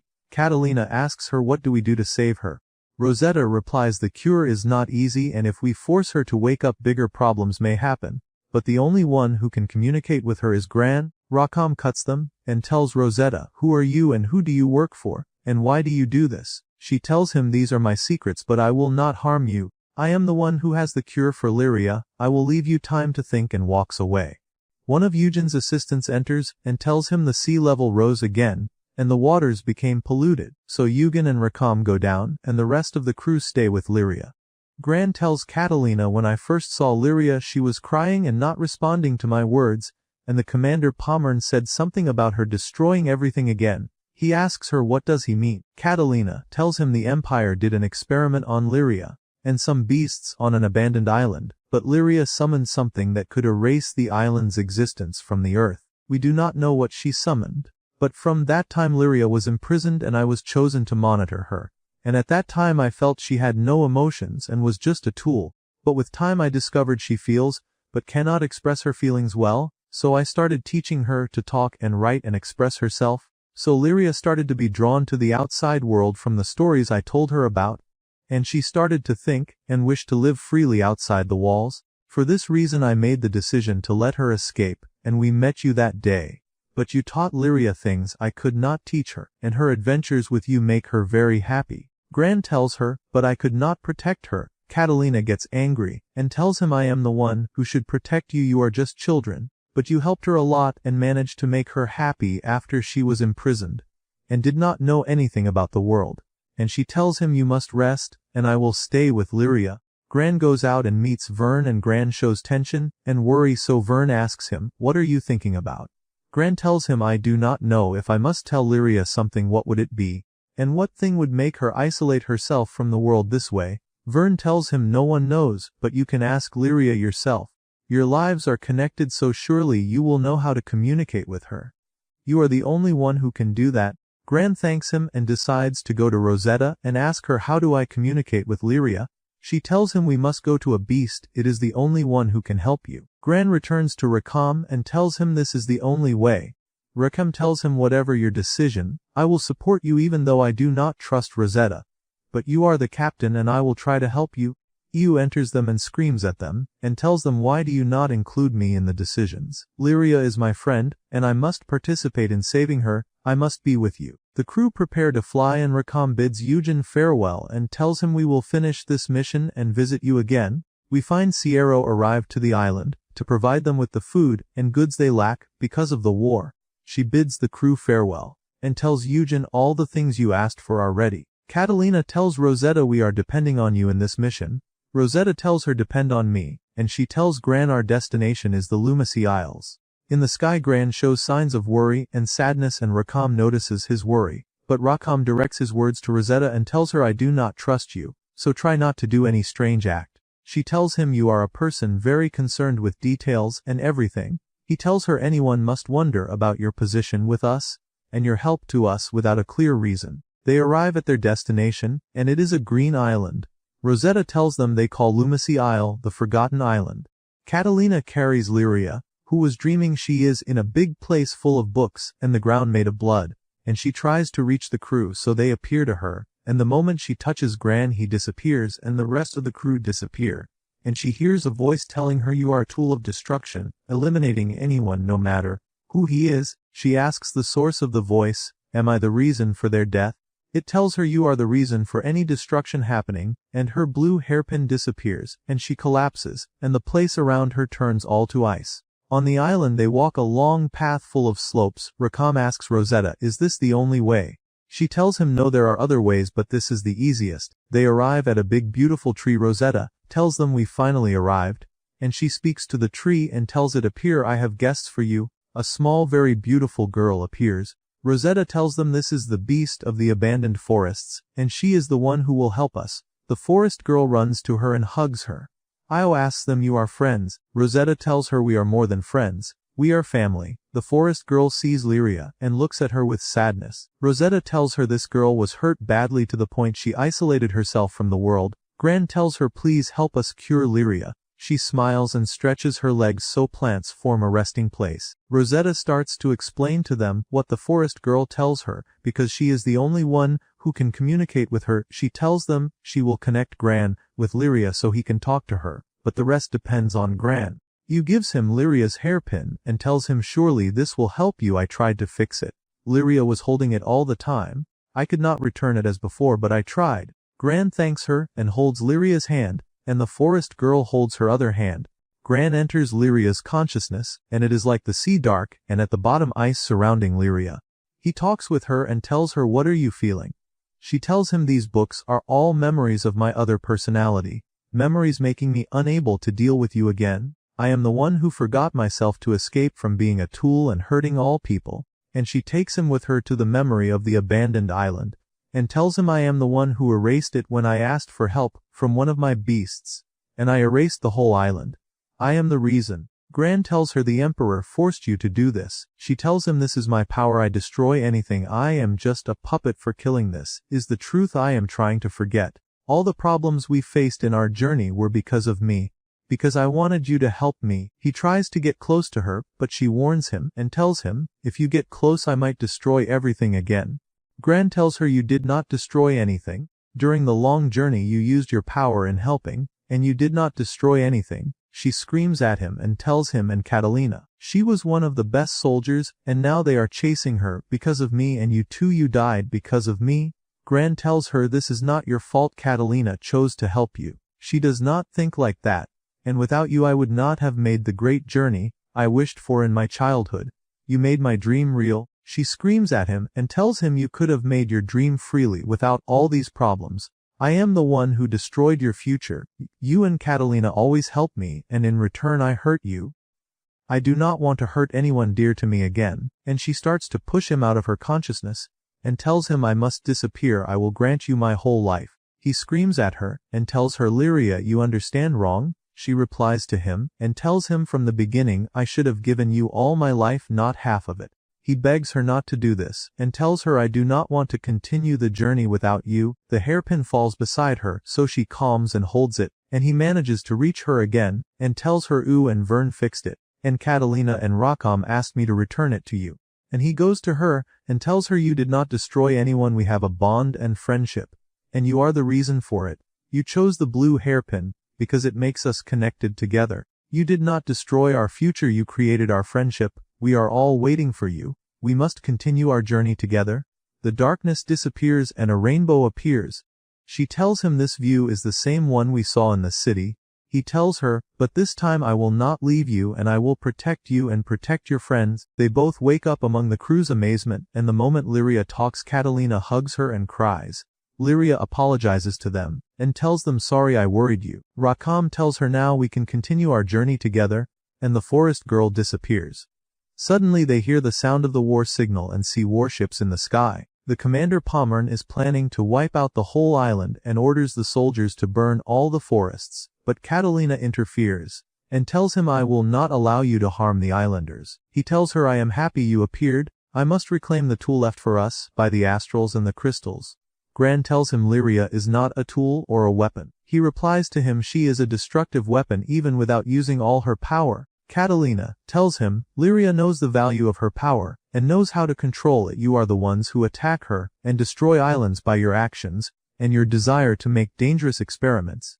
Rakam tells him you are the ones who polluted the sea, and destroyed the island, and were going to burn the forests. The commander tells them then I will use force with you, and he brings out the purple crystal, and beasts from the forest appear. He is controlling with the crystal's power, and he orders his soldiers to capture them. Suddenly plants appear from underground and Rosetta tells him, I will not allow you to harm the forest. The crew attacks the soldiers and soldier after soldier falls. Gran attacks the commander and targets the crystal and breaks it. But the commander pulls out a weapon and aims at Gran. Here Lyria intervenes and summons the primal beast Tiamat, and tells him I know how to use my power on the people I choose, and Tiamat directs her storm on the commander, and he drowns in the sea. Rosetta disappears again. Rakam tells them she helped us a lot, I misjudged her. Lyria tells them the Lord of the Sea is calling her and asks her for help, and that from the moment she entered the island he is talking to her, and tells her he wants to protect the sea, and the islanders and was protecting her too, but the pollution was preventing him. He needs our help. Rakam tells her we are with you, and we will fulfill your wish, and the old Eugen is waiting for us on the island anyway. Catalina tells her we will help anyone who needs help. This is our mission. Gran orders the return to August. Rosetta bids them farewell from afar, and tells herself surely Gran will succeed, because he is the son of the person who ventured with me on my greatest journeys. And on August Isle the Lord of the Sea completely loses control and starts attacking the city. The forces in the city begin defending with weapons and attack him with bombs and cannons, but he is not affected and he attacks Eugen. Suddenly the primal beast automaton appears and defends Eugen, and it is Lyria who summoned it. Eugen tells them I am very happy to see you again, and that you are safe. But things with us are not fine. Our guardian started attacking us. Gran offers him help but Eugen refuses and tells him he is much stronger than us. We must evacuate the city of the residents. Lyria tells him we want to help the guardian beast, because he used all his power to face the pollution of the sea. If we do not help him he may die. We must help him regain his strength to return to his nature. Eugen orders his soldiers to clear the way for the crew, so they can reach the guardian beast. And they head to the highest area in the city. The guardian beast attacks them with small parasitic monsters. Suddenly the Ruins Island girls Mary and Carva appear and offer them help, and defeat the small monsters. And all the soldiers of the island, with their different skills, help in clearing the way for them. The numbers of monsters double, so suddenly a woman surrounded by butterflies appears, and can kill the monsters with a strike. And a man attacks the monsters with giant rocks, and a girl with a huge charge, and a young man moving at lightning speed. But the small monsters begin to gather together, and make a great attack on them, as if someone is gathering them, and giving them orders. Gran feels something strange. They find that in the middle of the big gathering there is a different monster, and it surrounds them all, and prevents them from approaching the guardian beast. People intervene, and say they are knights volunteering to help. One of them attacks, and splits the monster in half, but they gather together again. Eugen approaches the small monsters, and targets the different monster and shoots it, and the moment he kills it the small monsters return chaotic again, and he tells Gran and Lyria, this is your chance to restore the guardian beast. Lyria summons the forest girl and grants her power to Gran, and Gran attacks the guardian dragon and targets the crystal. And the closer he gets the more the heat increases and Gran burns from the flames. And Lyria also is affected by Gran's injury and burns, so she grants him additional power and the crystal explodes. Eugen speaks with the dragon and tells him you were always present protecting us and protecting the sea. You are the one who saved my daughter after she drowned. You are the one who saved her. I wished you were present. And I am the one saving you, but she left the island. The guardian dragon disappears, and leaves a new map for Lyria. Suddenly the Black Knight counselor appears and orders his puppet to do her work. She takes from Lyria's power with her abilities. Lyria asks him this girl is like me. Tell me about our origin. He tells her still a long time until you know the truth, and he orders his puppet, and tells her let's move. In the city Sierra prepares a big celebration for the end of the mission, and all the people are happy and the knights participate in the celebration. Lyria tells them, I need to meet the girl with the counselor again. If I talk with her I may know things about myself, even though I am afraid of knowing myself. But I am reassured by your presence with me. Eugen thanks them and tells them without you my soldiers could not have saved the island. He asks them do you not need someone extra in the crew? He tells them I will go straight to the point. I want to join you in the journey. Rakam tells him, why do you want to leave the island and join us? He replies to him and tells him, because you go through very exciting things, also I was postponing something I must do, so I hope you accept me with you. Gran replies with a smile and welcome, and tells him we will be happy that you are with us. Eugen tells him this is a very fast decision. Are you sure? Gran tells him your presence will be a good addition. Io says Lyria's usual phrase the more the number increases the more fun. Eugen cuts them and tells them thank you very much. But this is the time of celebration. They prepare to fly to their new destination, and the islanders bid them farewell with big celebrations. Gran asks Eugen did you order them? Eugen tells him no, these are celebrations from the townspeople for you, and they take off. After some time had passed, we see Gran and his friends sitting with Sierra. the owner of the tavern who gives them quests, and she tells them, "I have heard many rumors about you, that you defeated many primal beasts, so I have a special mission for you." And Siero takes out a telegram and gives it to them, so Gran takes it from her, but the rest of the crew ask her if they can receive money for this mission, so they can repair their equipment and continue their journey to reach the sky, so Siero agrees, and goes with Yugen so they can agree on the payment amount. And after she finishes with him, she tells them be careful because this mission is dangerous and there will be primal beasts in it. And on the next day, they all head to the island where the mission is, and as soon as they arrive there, each one of them starts asking random people, so they can learn the island's problem. And we learn that only 2 months ago, the townspeople started hearing a strange and powerful sound suddenly, and every time they think that this sound will not appear again, it comes back stronger than before. And because of that, the livestock became terrified to the point that they barely produce milk. And now all the residents are afraid to live on this island. And while they are standing listening to the people's complaints, suddenly they hear that strange sound, and immediately Lyria senses the presence of primal beasts close to them. But she is not sure whether those beasts are the source of the sound or not. And immediately they gather together and go search for the source of the sound. But while they are walking, Gran sees a small child trying to climb down to the bottom of a giant pit, so he can retrieve his toy that fell from him. But his friends stop him because they are worried about him. So Gran quickly steps in and goes to search for the toy instead, and ties himself with a rope so he can descend. And indeed he goes down and finds the toy and takes it. But all at once Gran hears the strange sound again. But this time a very powerful earthquake happens to him, and while he is trying to hold himself steady, his lamp falls into the depths, and suddenly he sees a girl lying on the ground unconscious. And immediately Gran carries her, and they go to one of the houses, and they offer her food and drink, and also use healing magic on her so they can treat her. So the girl thanks them very much for helping her, and tells them that she came to this island so she could solve the problem of this sound. Then Eugen and Rakam come from outside, and say, "We found where the sound is coming from. It is definitely from underground, but unfortunately we will not be able to dig to reach there." So the girl that Gran found tells them, "Actually I know exactly where the sound is coming from." And immediately they all go to the same pit that the girl had fallen into, and she tells them, "When I first came to this island, I went down here because I expected it was a primal beast, and when I followed the trail of the sound, I found something terrifying, and after that I ran away quickly so it would not notice me, but I fell all the way to the bottom." And as soon as they go to the place the girl told them about, they see a terrifying beast imprisoned in a cage, and around it are some people conducting experiments on it, and the surprise is that those people are from the Empire. And at the same time, Rakam and Yugen are catching up with the ship, and the two of them see the Empire's ship circling around the island. And during that, Lyria falls to the ground when she sees that sight and holds her head. So Gran and Catalina go to her so they can check on her, and ask her, "Is this because of the crystal that suppresses your power?" So she tells them no, that crystal only works on the primal beast, but I can hear the screams of that beast inside my head. And suddenly General Pommern, one of the Empire's commanders, arrives and tells them, "I knew you would be here. I have been watching you since the moment you arrived. This time I will not be the one fighting you. I will let the primal beast deal with you." And all at once General Pommern destroys the crystal that restrains the beast's power. And immediately the beast breaks free from control, and emerges from underground, and reaches the surface of the island among the civilians, and runs toward one of the people so it can kill him. But all at once the girl and Gran appear and stop it. And the two of them try to hold it back as much as they can.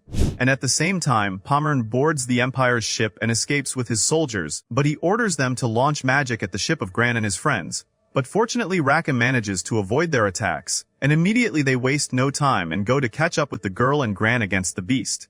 And Eugen fires flames at it, so Gran and the girl take advantage of the beast moving away from them, and the two of them run behind a tree. And while they are sitting watching the beast, Gran notices a crystal on its back that makes it completely unconscious and extremely aggressive. But suddenly the beast sees them and fires a laser from its tail at them. So they try to run away quickly, but the beast chases them and manages to hit them and throw them far away, and immediately runs quickly toward Lyria and Catalina so it can attack them. So quickly Catalina uses the power of her sword and strikes at it, but it manages to avoid her. But at the same time, Gran and the girl with him notice that the beast cannot see well through fire. So the girl quickly uses her power and releases fire from her body and throws it at the beast, and immediately Gran runs toward it so he can destroy the crystal on its back. And during that Lyria summons a giant knight from the crystal in her chest so it can help Gran, and as soon as it clashes with the primal beast, Gran jumps onto the beast's back and manages to draw his sword and destroy the crystal. before the beast can go to Lyria and kill her, and in the end Gran manages to bring it back to its senses again, and afterward the beast goes to them and smiles at them, and suddenly disappears and enters Lyria's crystal.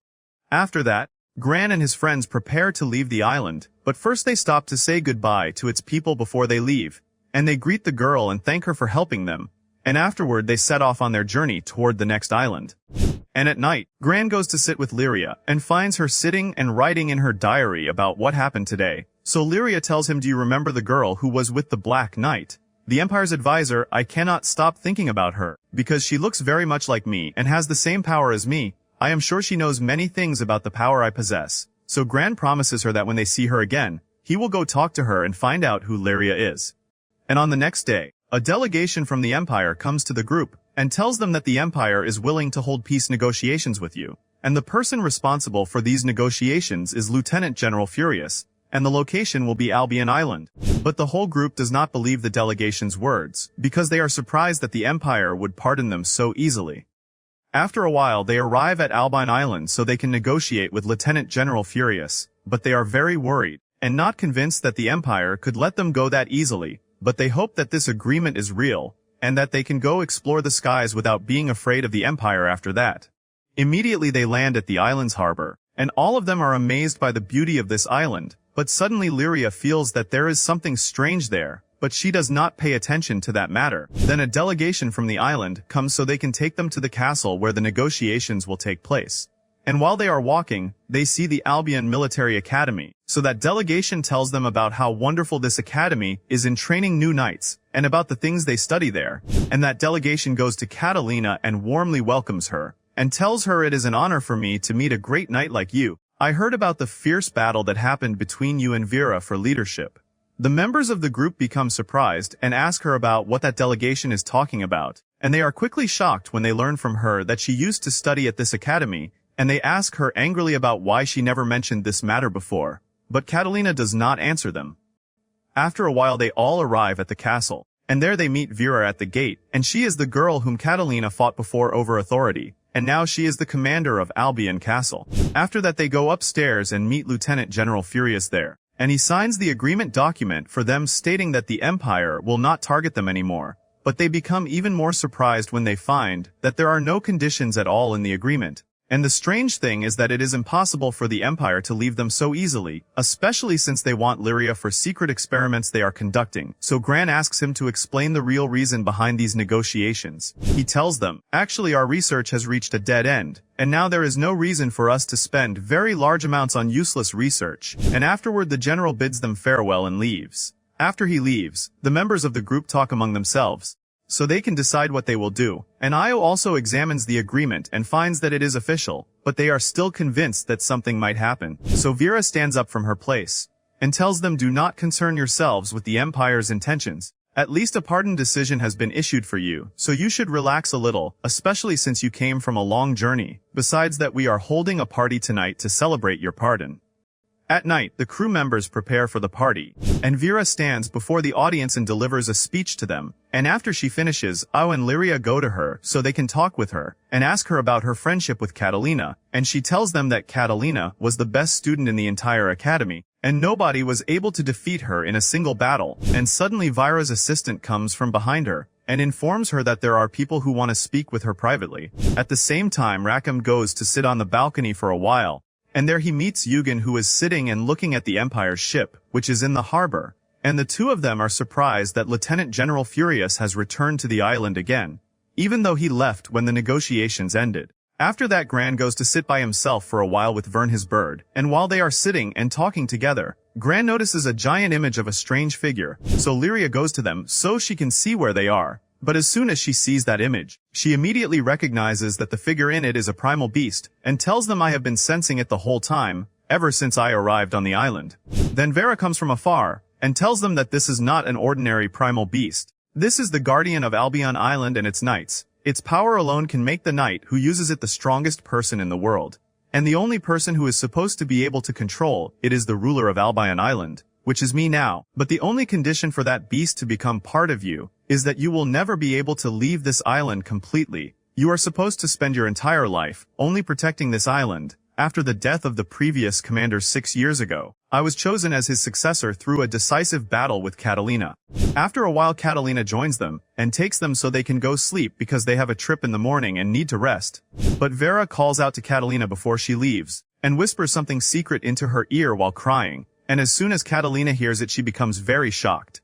Afterward, while everyone is sleeping, Gran wakes up and goes outside the room, and there he meets Catalina standing and looking at the sky, and asks her while worried, "Can we trust the Empire? Honestly, I do not believe that these people could leave Lyria alone so easily." So Catalina replies to him, "It does not matter. We are supposed to be happy now and focus on the future, and continue our journey without fear." And before Catalina leaves, she tells Gran a strange sentence, which is that we are happy that we met you when we first escaped from the Empire. Take care of Lyria, and she immediately leaves. But Gran becomes confused by her words, and calls out to her so he can know what she meant by that, but she has already gone. And on the next day, Gran wakes up from sleep to the sound of Lyria knocking on his door, and when he opens it she gives him a letter containing words from Catalina, saying in it, "I am sorry that I am leaving the group and going away. I wanted to say goodbye to you before I left." After that, the team members gather together so they can decide what to do, and they are all shocked and sad that Catalina left them in this way, and did not even talk to them or say goodbye. So, Gran remembers his conversation with Catalina, and tells them, "We are not going to let her leave like this. We will search for her and ask her why she left us." But Rackham says she might have already left the island and gone away, so Gran thinks for a while, and suggests to them that they ask Vera, because she is the highest commander on the island, and knows Catalina well. So Lyria and Yu get excited, and quickly go to ask her, but Eugen informs them that he will not come with them, and that he will go to the ship so he can make sure of something. So Rackham remembers what happened yesterday, when they were at the party and saw the Empire's ship, and decides that he will go with Eugen. After a while, Gran goes with Lyria and Yu to the castle, but they are surprised that the soldiers are preventing them from entering. So they become very confused because the guards' treatment has changed greatly from yesterday, and they think for a while about how to get inside. Then a brilliant idea comes to Gran's mind. Immediately he sends Vern to the soldiers so he can distract them. And he actually goes there and claims that he saw a giant monster that is going to destroy the island, and takes them away and draws its appearance for them, and quickly Gran and the others rush through the gate. But unfortunately the soldiers see them and run after them, but Vern strikes them and quickly runs with them. After that, Vera's assistant goes to her, and informs her that Gran and his friends managed to storm the castle and get inside. So Vera becomes angry and asks him to arrest them immediately so the ritual will not be ruined, and says that all of this is because the Empire is late. And we learn that there is a secret agreement between Vera and Lieutenant General Furious, that they will betray Gran and his friends. Then Catalina enters to her and asks her about the reason for the commotion and this huge number of soldiers, so Vera becomes nervous and tries to change the subject, and tells her, "Do not worry, we are only preparing the ritual." At the same time, the soldiers search everywhere for Gran and the others, but Gran is hiding with them in a secret place. After the soldiers leave, 2 of the castle servants come, and they hear them while they are saying that Vira ordered us to prepare tea for Catalina. So they become happy, because they learn that Catalina is still in the castle.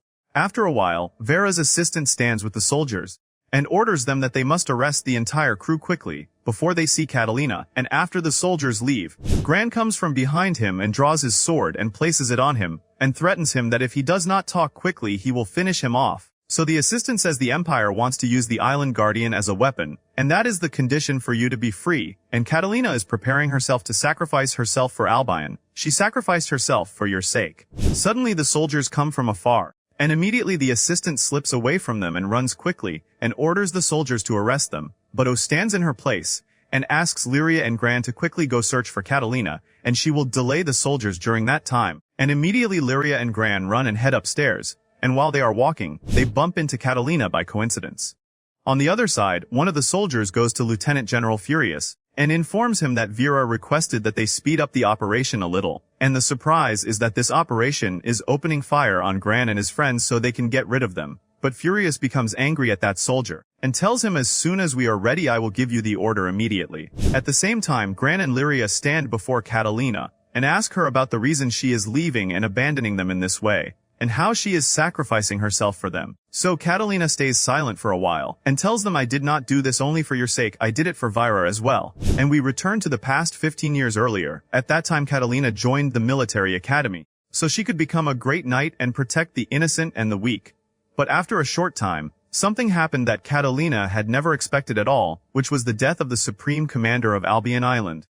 And afterward Catalina stands before the Academy Director, and learns from him that there is a succession tournament among the students, and the winner will become the new Supreme Commander. But the real problem is that whoever wins will live his entire life within Albion's lands forever. And he tells her it is most likely that the final will be between you and Vera, and because of your great skill you will surely become the Supreme Commander. But Catalina hears those words while sad, because if she wins she will abandon her dream of becoming a great knight, and all the experiences and training she went through will go to waste. After the tournament begins, Catalina manages to defeat the remaining students one after another very easily. But she keeps thinking all the time about her dream that is slipping away from her whenever she wins a new battle, and while she is hesitant and does not know what to do, she finds herself in the final match. Immediately the match between them begins, and the battle quickly becomes intense. But it is clear that Catalina is better than Vera, and now she is closer to victory and succession, and she raises her sword and is about to bring it down on Vera and win. But at the last moment Vera manages to avoid her strike, and turns the sword toward her and wins in the end, and Vera turns to her and tells her go pursue your true dream, and thus Vera became the Supreme Commander of Albion, while Catalina became a knight just as she wished.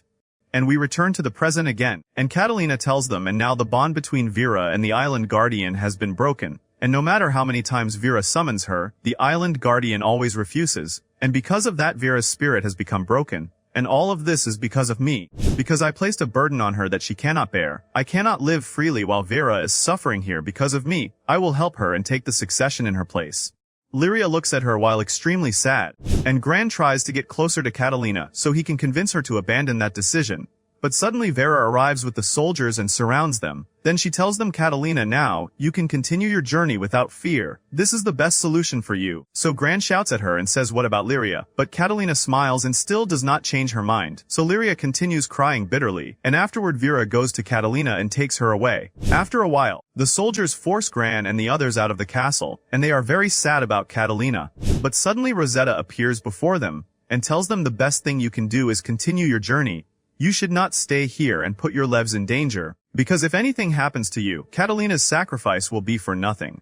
But Lyria is sad because she wanted to stay with Catalina forever, so Gran becomes angry and suggests to them that they cancel the agreement with the Empire, because if they do that Catalina will not be forced to control the Island Guardian, and immediately they gather themselves and head toward Lieutenant General Furious. And we return to the past 6 years earlier. Vera was living a harsh childhood, and on top of that she had almost no friends. But everything changed when she met Catalina for the first time. At that time Vera was attacking a wild monster, but suddenly a number of monsters attacked her at the same time, so Vera could not deal with them, and she was about to die. But Catalina suddenly appears and saves her, and comes closer to her and extends her hand so she can help her stand up, while smiling at her.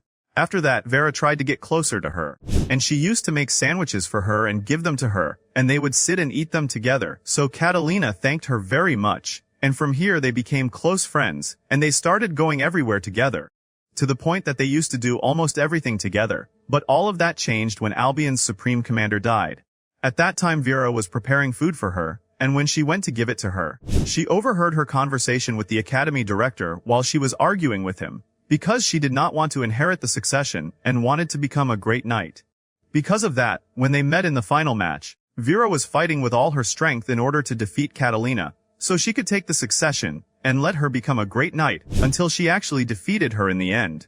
After that, Catalina packed her bags and prepared to leave the island, after graduating officially, and she looked at the castle for the last time while feeling sad about Vera, and at that same time, Vera was alone in the castle crying intensely, because her only friend had traveled away and left her. And we return to the present again. At that time Catalina is sitting in her room, and officially preparing for the ceremony of her succession instead of Vera. And while she is sitting there, she thinks about Gran's words while feeling sad. Then Vera enters carrying food with her, and tells her, when the Empire suddenly announced that you were a fugitive, I could not believe it. At that time I said your dream of becoming a knight would be taken away from you.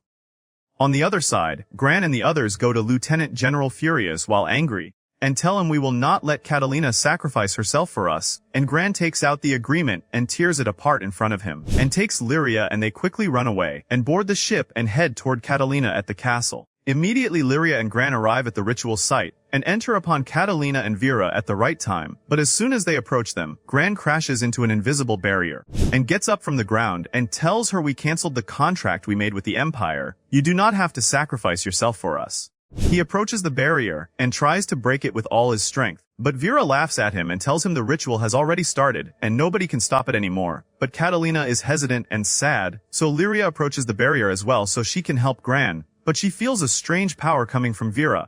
Yet she does not pay attention, because she is focused on convincing Catalina, and tells her remember when you showed me the sky for the first time, and promised me that you would teach me everything, and that we would travel the world together. She asks her to abandon her decision and come with them, but when Gran tells her, if you sacrifice yourself for us, how can we be happy? Catalina changes her decision in an instant, and manages to break the barrier around them, and goes to Lyria and Gran who suddenly fell to the ground.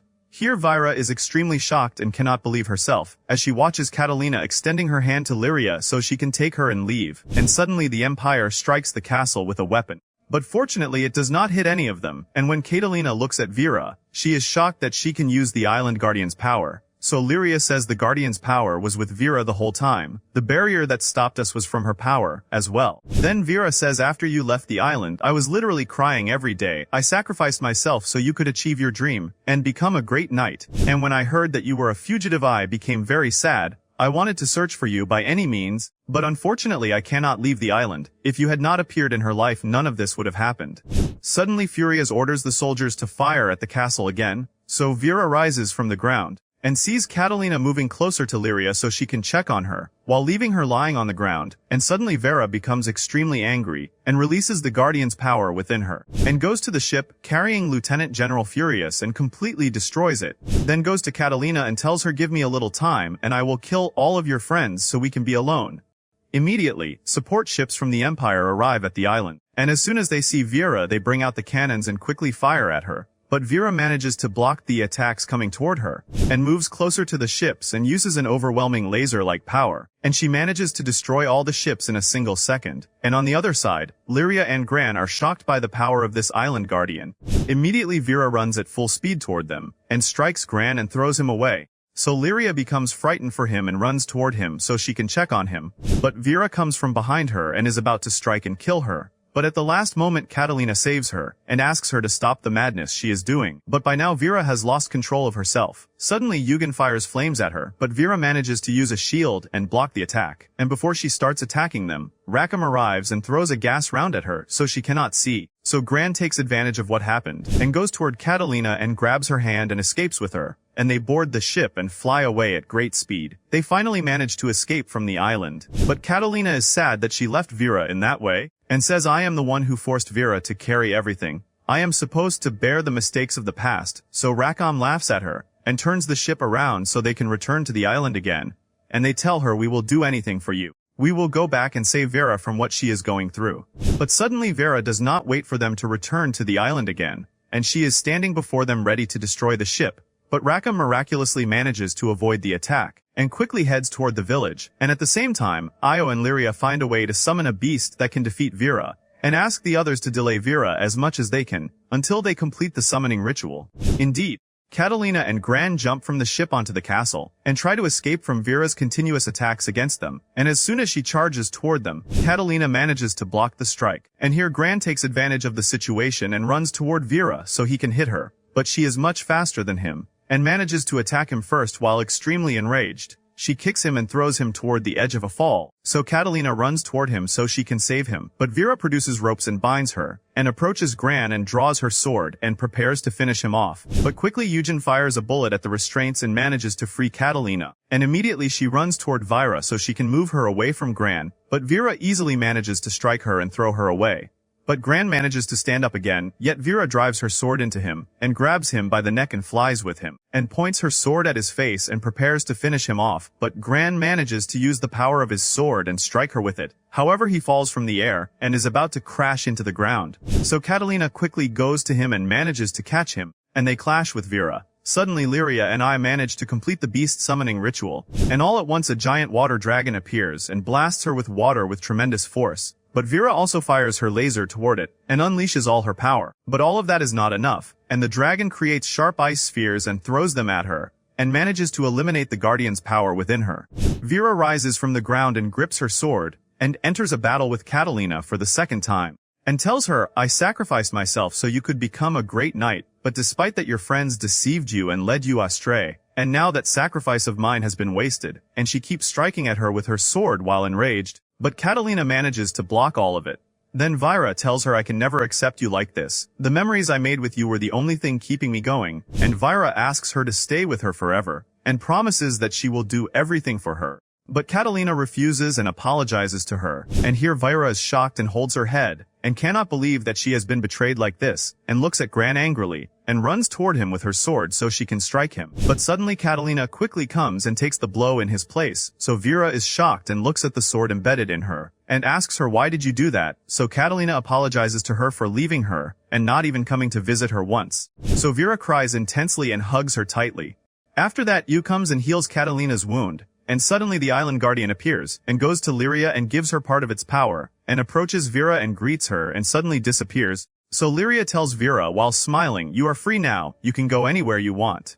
After that, Gran and his friends prepare to leave the island, but they say goodbye to Vera first before leaving, so Gran asks her to join their group, and continue the journey with them together, but Vera refuses under the pretext that she wants to stay on the island and reflect on what she has done, so they board the ship and bid her farewell and head toward the next island.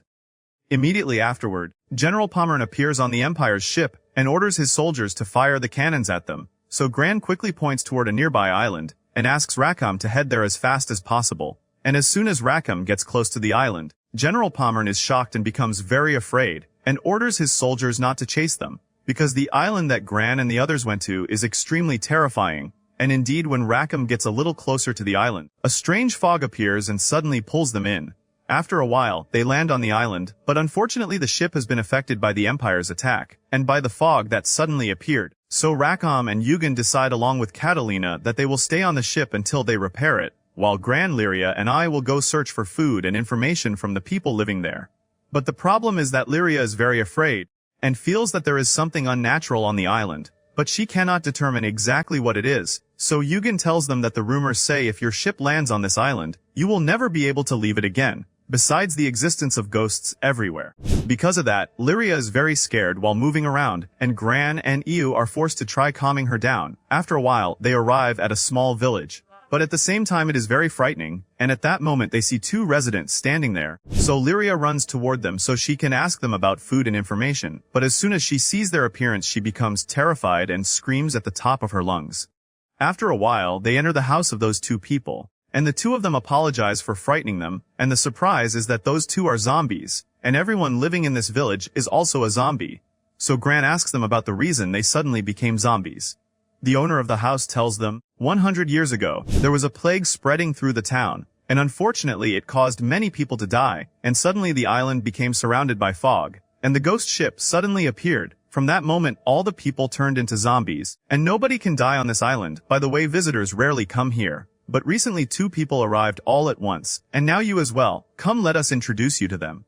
As soon as they go with them, they are surprised by the girl who has the same power as Lyria, the one who was with the Black Knight, and suddenly Sturm and Drang enter through the door. The two who were with the Black Knight and fought Gran and his friends, so the two sides prepare to fight each other. But suddenly Lyria and the girl who resembles her feel hungry. The homeowners place food before them, but they are cautious about that food, especially because it was made by zombies. But as soon as they eat it they find that it tastes very good. However, they quickly remember their conflict with Sturm and Drang, and I asks them what brought you here. So Drang tells her we are here for a simple vacation, besides that there are rumors saying there is a great treasure here. By the way, have you heard about the primal beast on this island? What do you think about joining forces to defeat it? As you know there is something preventing us from leaving this island, and the reason is a primal beast, which is the ghost ship that appeared 100 years ago, and it is famous for eating people. We can cooperate so we can leave this island, so Gran agrees to make a temporary truce with them. After that, they all go on a journey so they can search for the ghost ship, and Lyria looks sadly at the girl who resembles her, because she wants to talk to her but does not know how to do it, so I asks her to introduce herself, and we learn that her name is Orcus. On the other side, Catalina asks Rackham what the situation is now, so he tells her honestly everything is malfunctioning. I have never faced this problem before. Surely the reason is this island, so Eugen suggests that they go explore it, and at the same time search for Gran and Lyria. At the same time, while Gran and the others are walking, Lyria sees a girl standing alone, and asks them if we still not ask the girl beside us, so they look over there in confusion, because they cannot see any girl near them at all. So Lyria goes to her and tries to talk to her, but Gran and the others think she has gone crazy, because they see her talking to herself. But the surprise is that Orchis can see the girl as well. As soon as Lyria suddenly places her hand on the girl, she immediately appears to the others, and looks at Lyria in disbelief, because this is the first time anyone has seen her in 100 years, so she tells them, my name is Fairy. But I do not know anything about myself, I have completely lost my memory. So Drang replies to her and says, you can come with us and we will search for a way to restore your memories.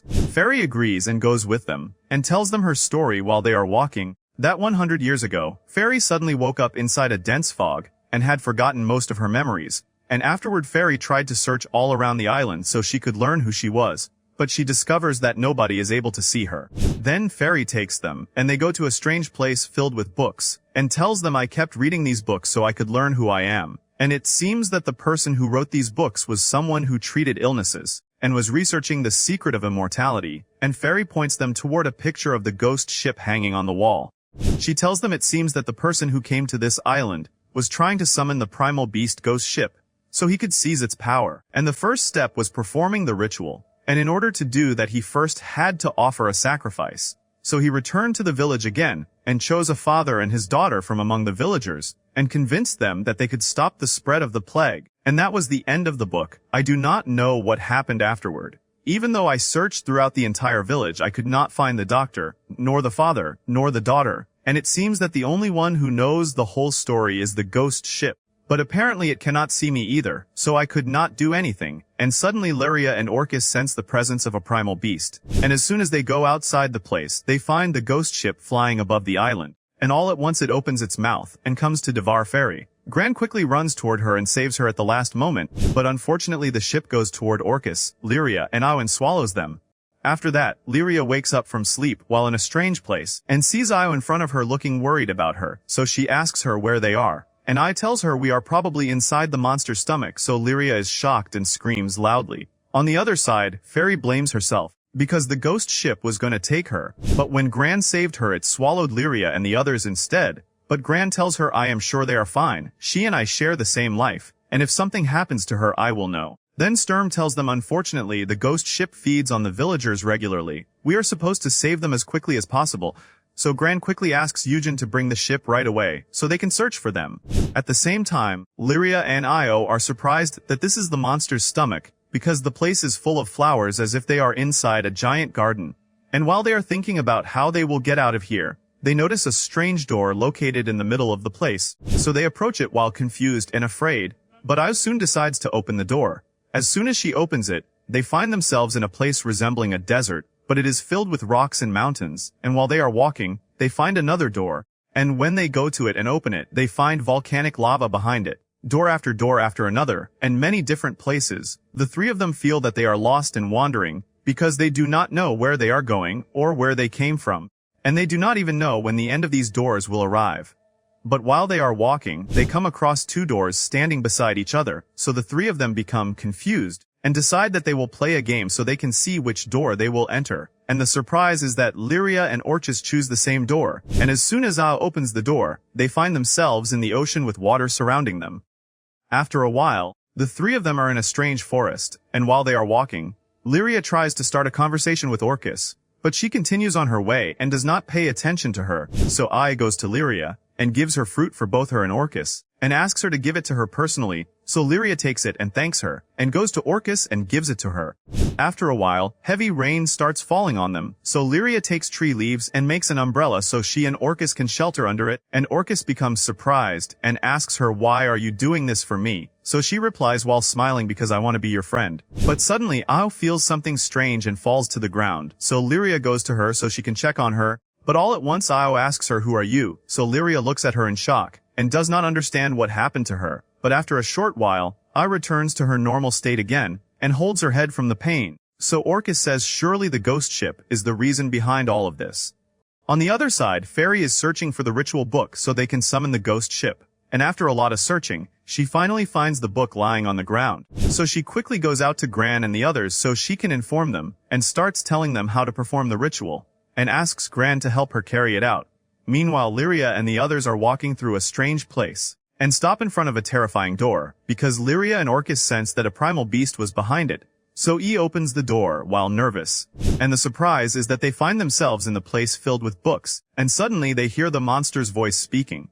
All at once the appearance of the room changes completely, and a terrifying face appears before them, and the surprise is that this face is the owner who wrote the books, and sacrificed the father and his daughter, and tells them this is the heart of the primal beast ghost ship. Here the memories of the people it swallowed are stolen, but scenes from their lives are preserved here. And when O hears those words, she remembers that all the places they passed through until now were from her memories, and that means that all this time, they were inside Io's memories. Suddenly something strange comes from behind Io and grabs her, and tries to swallow her, but Lyria quickly rushes to her so she can save her, and tries to pull her out, but Lyria's arm is almost pulled off, so Orcus comes to help her and pull O with her. But unfortunately the two of them fail to get her out, and Io's memories begin to be stolen from her. At the same time, Fairy and Gran go to the ritual site, and Fairy tells them I tried many times before to summon the ghost ship, but every time I failed, but I think that after I became visible, and it came to attack me just now, I am sure I will be able to summon it this time, and immediately the two of them begin performing the ritual, and Fairy recites spells and incantations, and suddenly the magic circle beneath them starts glowing. On the other side, Lyria tries to pull Io out of what she is trapped in, so the owner tells them stop trying, I already stole her memories, this is the power of the primal beast. So Lyria becomes angry at him, and tells him you are wrong, you are only exploiting the ghost ship's power for your personal interests. The ship is the one that brought us here so we could help it. Suddenly the owner brings things up from beneath them and captures them, and tells them I knew that you were not ordinary humans, I will seize this power of yours and digest it for myself. So Lyria tries to call upon the water dragon beast, but unfortunately it does not respond, so the face tells her nobody can hear from this place. And suddenly Lyria screams and calls out to Gran with all her strength. Meanwhile, Gran grabs his chest and suffers intense pain, and all at once the magic circle begins glowing intensely and powerful lightning bursts from it, to the point that it reaches the sky. And suddenly a gate opens within the fog, and the ghost ship emerges from it, and opens its mouth so it can swallow them. At that moment part of Io's consciousness returns to her, and she looks at Lyria and Orcus, and all at once she feels that she has been freed, and suddenly disappears from her place and descends back onto the island. At the same time, the ghost ship descends onto the island, and a strange smoke comes out of it that is able to pull people toward it, so the people quickly try to escape from that smoke, and climb aboard Gran's ship. After a while, Io tells them after I was freed from the ghost ship, there is someone controlling this ship, and absorbing the lives of the villagers so he can feed on them, and unfortunately he is holding Orcus and Lyria captive. But he is still unable to completely control this ship, because it was the one that helped me escape. After that, the villagers begin gathering weapons and ropes, and mount them onto the ship, and prepare to fire at the ghost ship. And all of that is to delay the ship for a while, until Gran enters it and rescues Lyria and Orcus. On the other side, Fairy stands before the villagers and tells them the only way to stop your lives from being stolen is to free the ghost ship, but if that happens unfortunately you will die. So they reply to her, we do not even want to live this way, our memories, names, and families were stolen from us, so we will help you. After that Fairy goes to Gran, and tells him the plan for entering the ghost ship, and as soon as they get close to it, they fire arrows and throw ropes at it and hold it in place, so it cannot move, and go destroy the entire village, and immediately Gran slides along the ropes so he can reach the inside of the ship. But while he is descending, the ghost ship resists and changes direction, and that causes the rope Gran is holding to snap, but Drang quickly arrives from afar and catches him at the last moment, and helps him reach the ship, and immediately he enters it. After a while, Gran finds himself in his village standing in front of his house, and hears the voice of his younger self talking with his friend, about the letter his father sent him. So Gran approaches the house and opens the door, but he does not find anyone inside, yet he still hears the voices of himself and Vern coming from the second floor. He quickly goes upstairs but still does not find anyone, however he sees his father's letter placed on the table, and hears the voice for a third time coming from outside the door, but suddenly he hears his own voice speaking behind him, and when he turns his head, he finds himself holding a sword and preparing to fight him. Immediately they clash with each other outside the house in a very fierce battle, and in the end the fake Gran manages to break the armor on his chest, so Gran falls to the ground. And here the fake Gran takes advantage of the opportunity and raises his sword and is about to bring it down on him. After a while, the battle between them moves into the sky, and at that moment Gran is lying on the clouds, and the fake Gran comes from afar and prepares to drive his sword into his chest, but Gran quickly rises and grabs his sword and drives it into him. But suddenly the fake Gran returns once again, but this time stronger than before. However, Gran's power also increases, and he continues fighting him with all his strength, and in the end he manages to defeat and kill him. Suddenly the face of the owner who controlled the ghost ship appears, and throws spears at him, and grabs his leg and pins him down, and creates a giant spear from his forehead and throws it at him. But suddenly Gran's chest shines and blocks the attack. So Gran draws his sword and strikes the spear, and charges at him while avoiding his attacks, and gathers the sword's power and drives it into him. Suddenly Lyria appears before Gran, and after a while Orcus appears as well. And they hold each other's hands, and their crystals begin to shine, and the two of them chant strange incantations, and unleash tremendous power from their crystals, and they manage to shatter the world they are inside. The owner who controlled the ship appears before them, and tells them I do not want to die, and tries to lunge at Lyria so he can absorb her energy, but all at once the owner freezes in place, and is unable to steal it from her, and suddenly melts away and disappears forever. At the same time, the ghost ship begins collapsing, and control returns to it once again, and immediately the villagers' bodies start disappearing one after another while they are happy. Then Lyria comes while holding a glowing sphere in her hands, and gives it to Fairy, and as soon as she touches it Fairy remembers all her memories, and learns who she is and who her family is. She runs toward a distant place while remembering her memories with her father who sacrificed himself for her, and also her sister who had a rare illness, and left the island so she could receive treatment, while she remained waiting for her for 100 years believing that she would return. But what she discovers is that her sister died, and unfortunately all of Fairy's memories were painful. And she falls to the ground and continues crying intensely. After a while, Gran and his friends bid farewell to Drang and Sturm, and gather themselves and head toward the next island in line, and afterwards Sturm and Drang go to Fairy, who is sitting beside the grave of her father and sister so they can comfort her.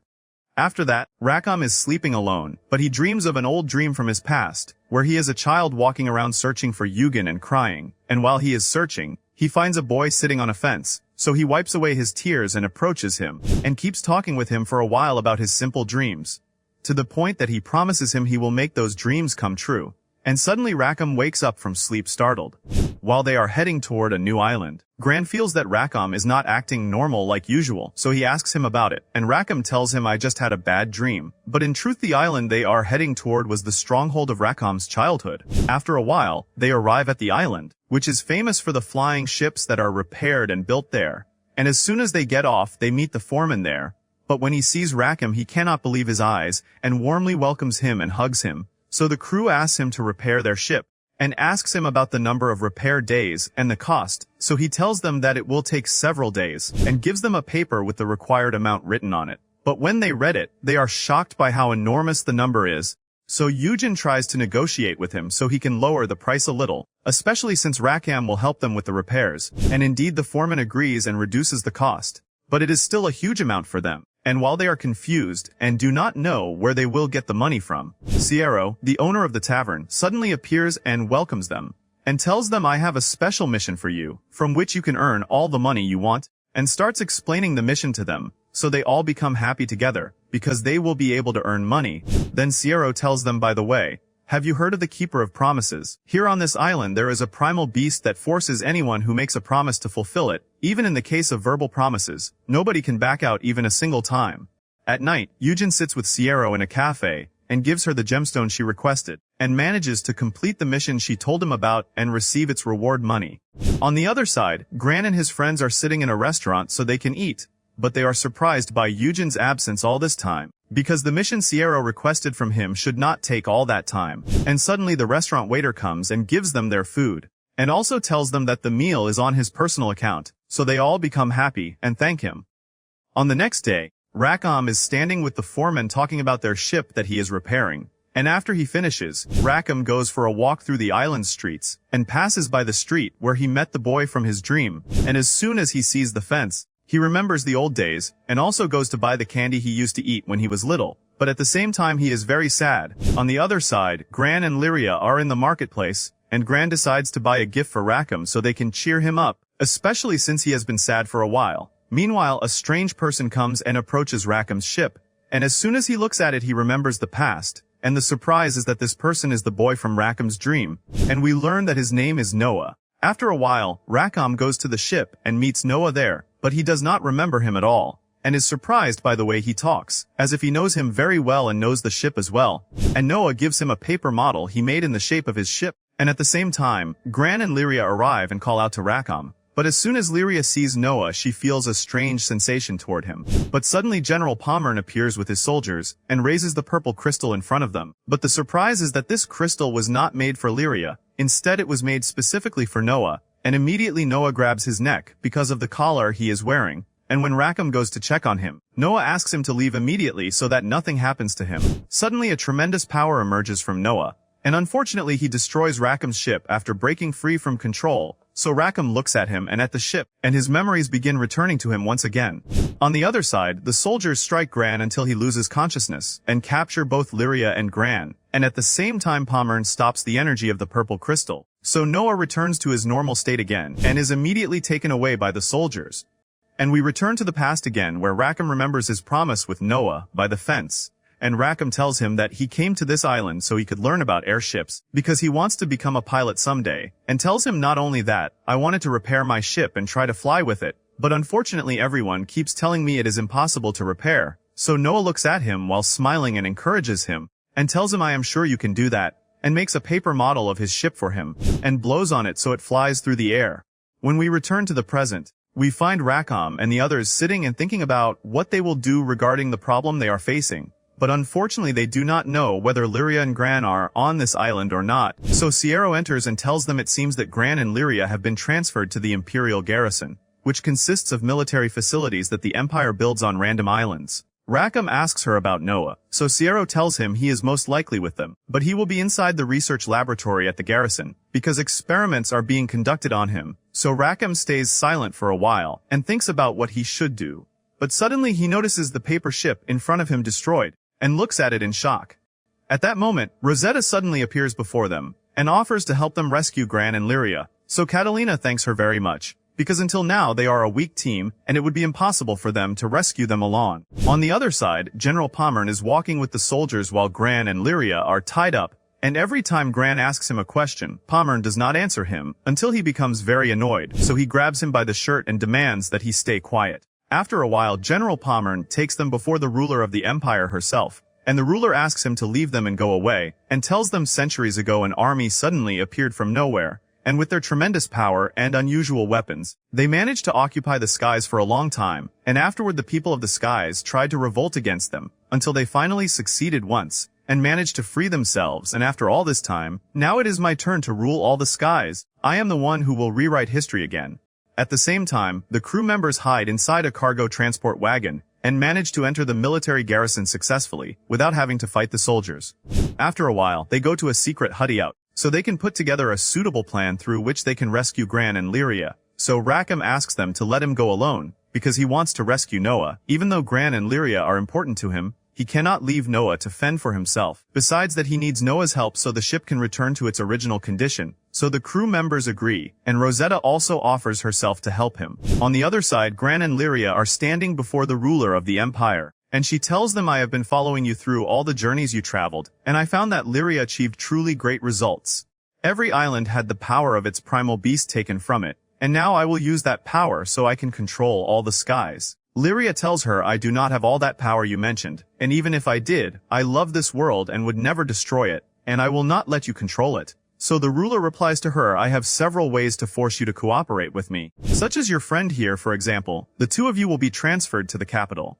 Meanwhile, Rakam and Rosetta storm the research building, and manage to defeat all the soldiers inside with ease. And immediately Rakam tries to enter Noah's cell, but finds that there is a barrier around his prison. So Rosetta notices the purple crystal, and as soon as she destroys it the barrier disappears. So Rakam runs to Noah, but finds him much weaker than the last time, and tells him I finally remembered the promise I made to you. I am sorry that I forgot you all this time. After a while, Rakam tries to remove the collar around Noah's neck, and while he is working on it, Noah tells him because of the experiments the Empire performed on me, all your memories of me were erased, because they kept draining my power, and because of that people started forgetting me, and unfortunately I was forced to agree to what they were doing, because they threatened my life. But you were the person who kept me from giving up quickly, because of the promise you made to me. So Rakam replies, and me as well. Even though I forgot you and forgot the promise between us, I still kept the feelings from that day. You were the only one who believed in my dream, at the same time when people mocked me. And suddenly Rosetta calls out to them quickly, and tells them that someone is coming for them, and at the very last moment, Rackham manages to break the collar around his neck, takes him, and runs away quickly.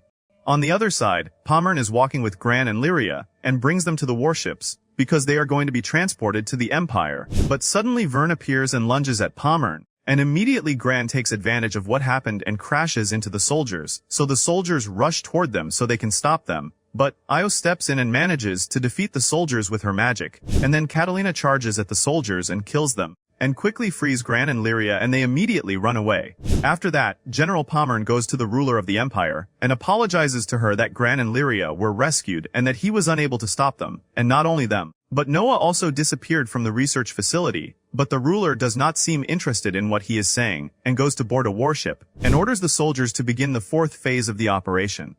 At the same time, Catalina is standing and watching the skies, because they are surprised that everything is very quiet after they rescued Gran and Lyria from them, and there is also no sign of any ship belonging to the Empire. After a while, Noah tries to repair Rackham's ship, but because of his weakened power he is unable to do it, so Noah apologizes to Rackham and asks him to let him take his time, but Rosetta orders him to stop what he is doing immediately, because if he uses any more of his energy, he will disappear completely. So Lyria offers to help by supplying him with energy. Noah gets up from the ground, and tells them there is another easier solution. If we can bring the primal beast that enforces promises to the island, then we might be able to repair the ship and fly with it. And we learn that this beast can fulfill any promise whatsoever on this island, which is why all the people here always keep their word, whether it is a big promise or even a small one, and in order to guarantee that nobody betrays the agreement, this beast offers its power to protect the promise.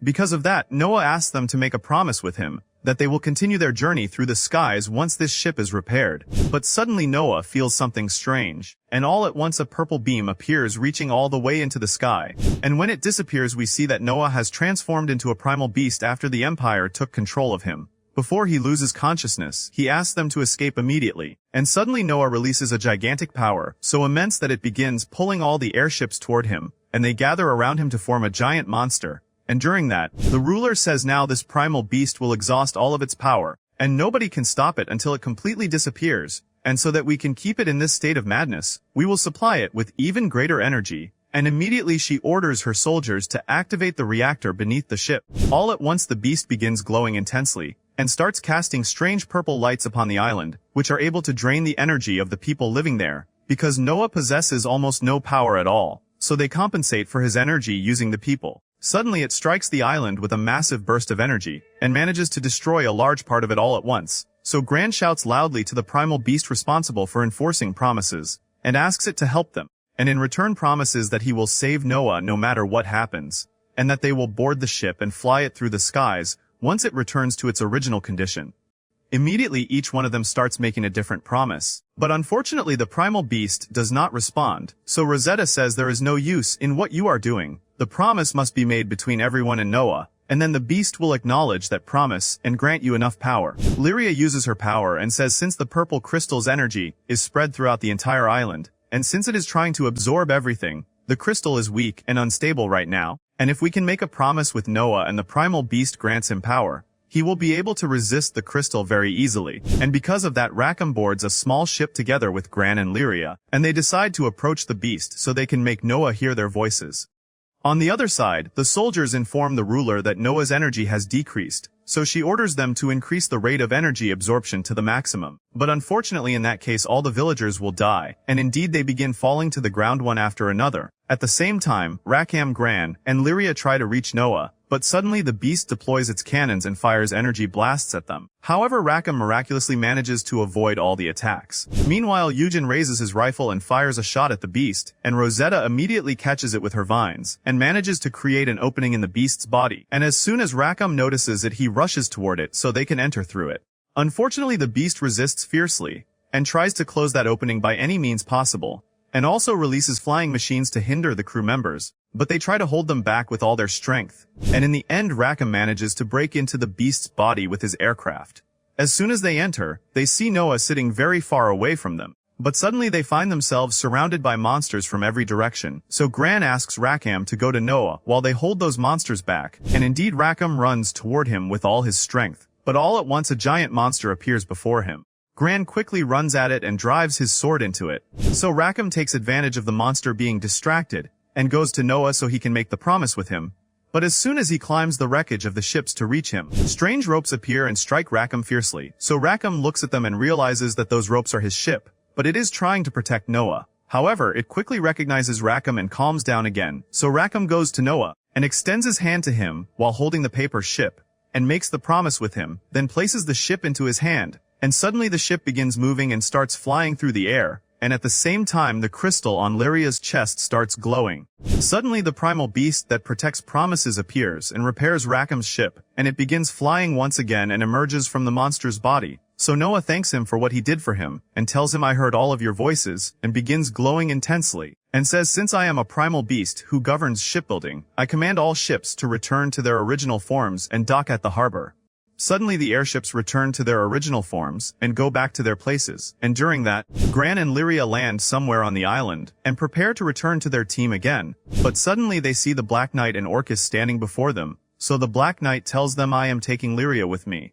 On the other side, Catalina and the others arrive and welcome the return of Noah and Rackham, so Catalina asks them about Gran and Lyria, and Rackham replies that they probably landed somewhere on the island. But suddenly Rosetta senses that someone is using a tremendous power on this island, and that Gran and Lyria are in great danger. At the same time, Orcus summons a giant beast and attacks them, so the two of them try to escape from it. But they find a lightning strike descending upon them with full force, and unfortunately it destroys the path in front of them. So Gran is forced to draw his sword and fight the Black Knight alone. But it is clear that the knight is much stronger, to the point that a single strike sends Gran crashing into a wall, so Lyria tries to help him and summon the water dragon, but suddenly Orcus summons the same one, only even stronger, and it easily manages to destroy Lyria's beast, and immediately she orders her dragon to unleash water upon them. In the end, they find themselves underground because of the intensity of the attacks, so Gran thinks for a while and considers what he should do, especially since none of his friends are beside him, and they cannot summon a beast to help them, because Orcus will find their location. So Lyria tells him I knew all of this was going to happen. The Black Knight is the Empire's advisor and Orcus follows her, so of course they were going to attack us. But I felt that we were alike, not only because we possess the same power, but because we also see the same things and feel the same way. I really wanted to be her friend. Unfortunately, I am the reason for all of this. Gran tells her I will not hand you over to them, and I will not let anyone take your freedom, even if it is the Black Knight herself. So Lyria cries intensely, because she will be forced to fight Orcus, and surely they can never be friends after that, and suddenly Orcus enters upon them. And we return to the past, where Orcus opens her eyes and finds the Black Knight standing before her. And the surprise is that the Black Knight is a girl. And we learn that Orcus has a long story behind her, and that she was the ruler of the Empire. But an accident happened to her and she lost her memories and power, which is why the Black Knight was overjoyed when she woke from her unconsciousness, but Orcus does not know who she is. After that, the Black Knight takes her to the marketplace, and starts reminding her about the city and its people, until one day the Black Knight gives her a ring, and tells her remember this ring when we sneaked out of the castle, and wandered through the shops together, so we could buy it. But Orcus still has amnesia and remembers nothing. After a period of time, Orcus remains in the same condition, but the Black Knight does not give up, and wants to take Lyria so she can restore her friend's memories. But at that time Orcus tells her I will not leave you alone, even if I cannot become the person you want me to be, and I will try to fulfill your wish. And we return to the present again, where Orcus thanks Lyria for the time she spent with her on the island, but apologizes to her and says goodbye, and blows up the place. But fortunately none of them die. Gran gets up from the ground and asks the two of them, why are you doing this to us? Why do you want to take Lyria and destroy the world and take control of it? So she replies, did you hear that from the ruler of the Empire, right? As for me, I have goals of my own beyond power and authority. So Gran draws his sword and prepares to attack her, and runs toward her and clashes with her. But suddenly the Black Knight catches his sword and breaks it, and strikes him with her other hand and throws him away. So Lyria rushes to him while crying because she is worried about him. Then the Black Knight approaches him, and suddenly Lyria's crystal begins glowing. So the Black Knight quickly raises her sword, and is about to bring it down on him. But at the last moment Gran rises and grabs her second sword, and strikes her with it and manages to knock the helmet from her head. Suddenly Yugen appears and fires a shot at her from his rifle. But she manages to dodge it, and releases her energy and destroys the building he is standing on. And after that she leaves and walks away, leaving Lyria and Gran behind. After that, Gran and Lyria get up and leave, and are on their way to their friends, Then Vern runs to him and hugs him, and afterward they board the ship with the others. And Ao scolds them for fighting the Black Knight alone, so Gran apologizes to her.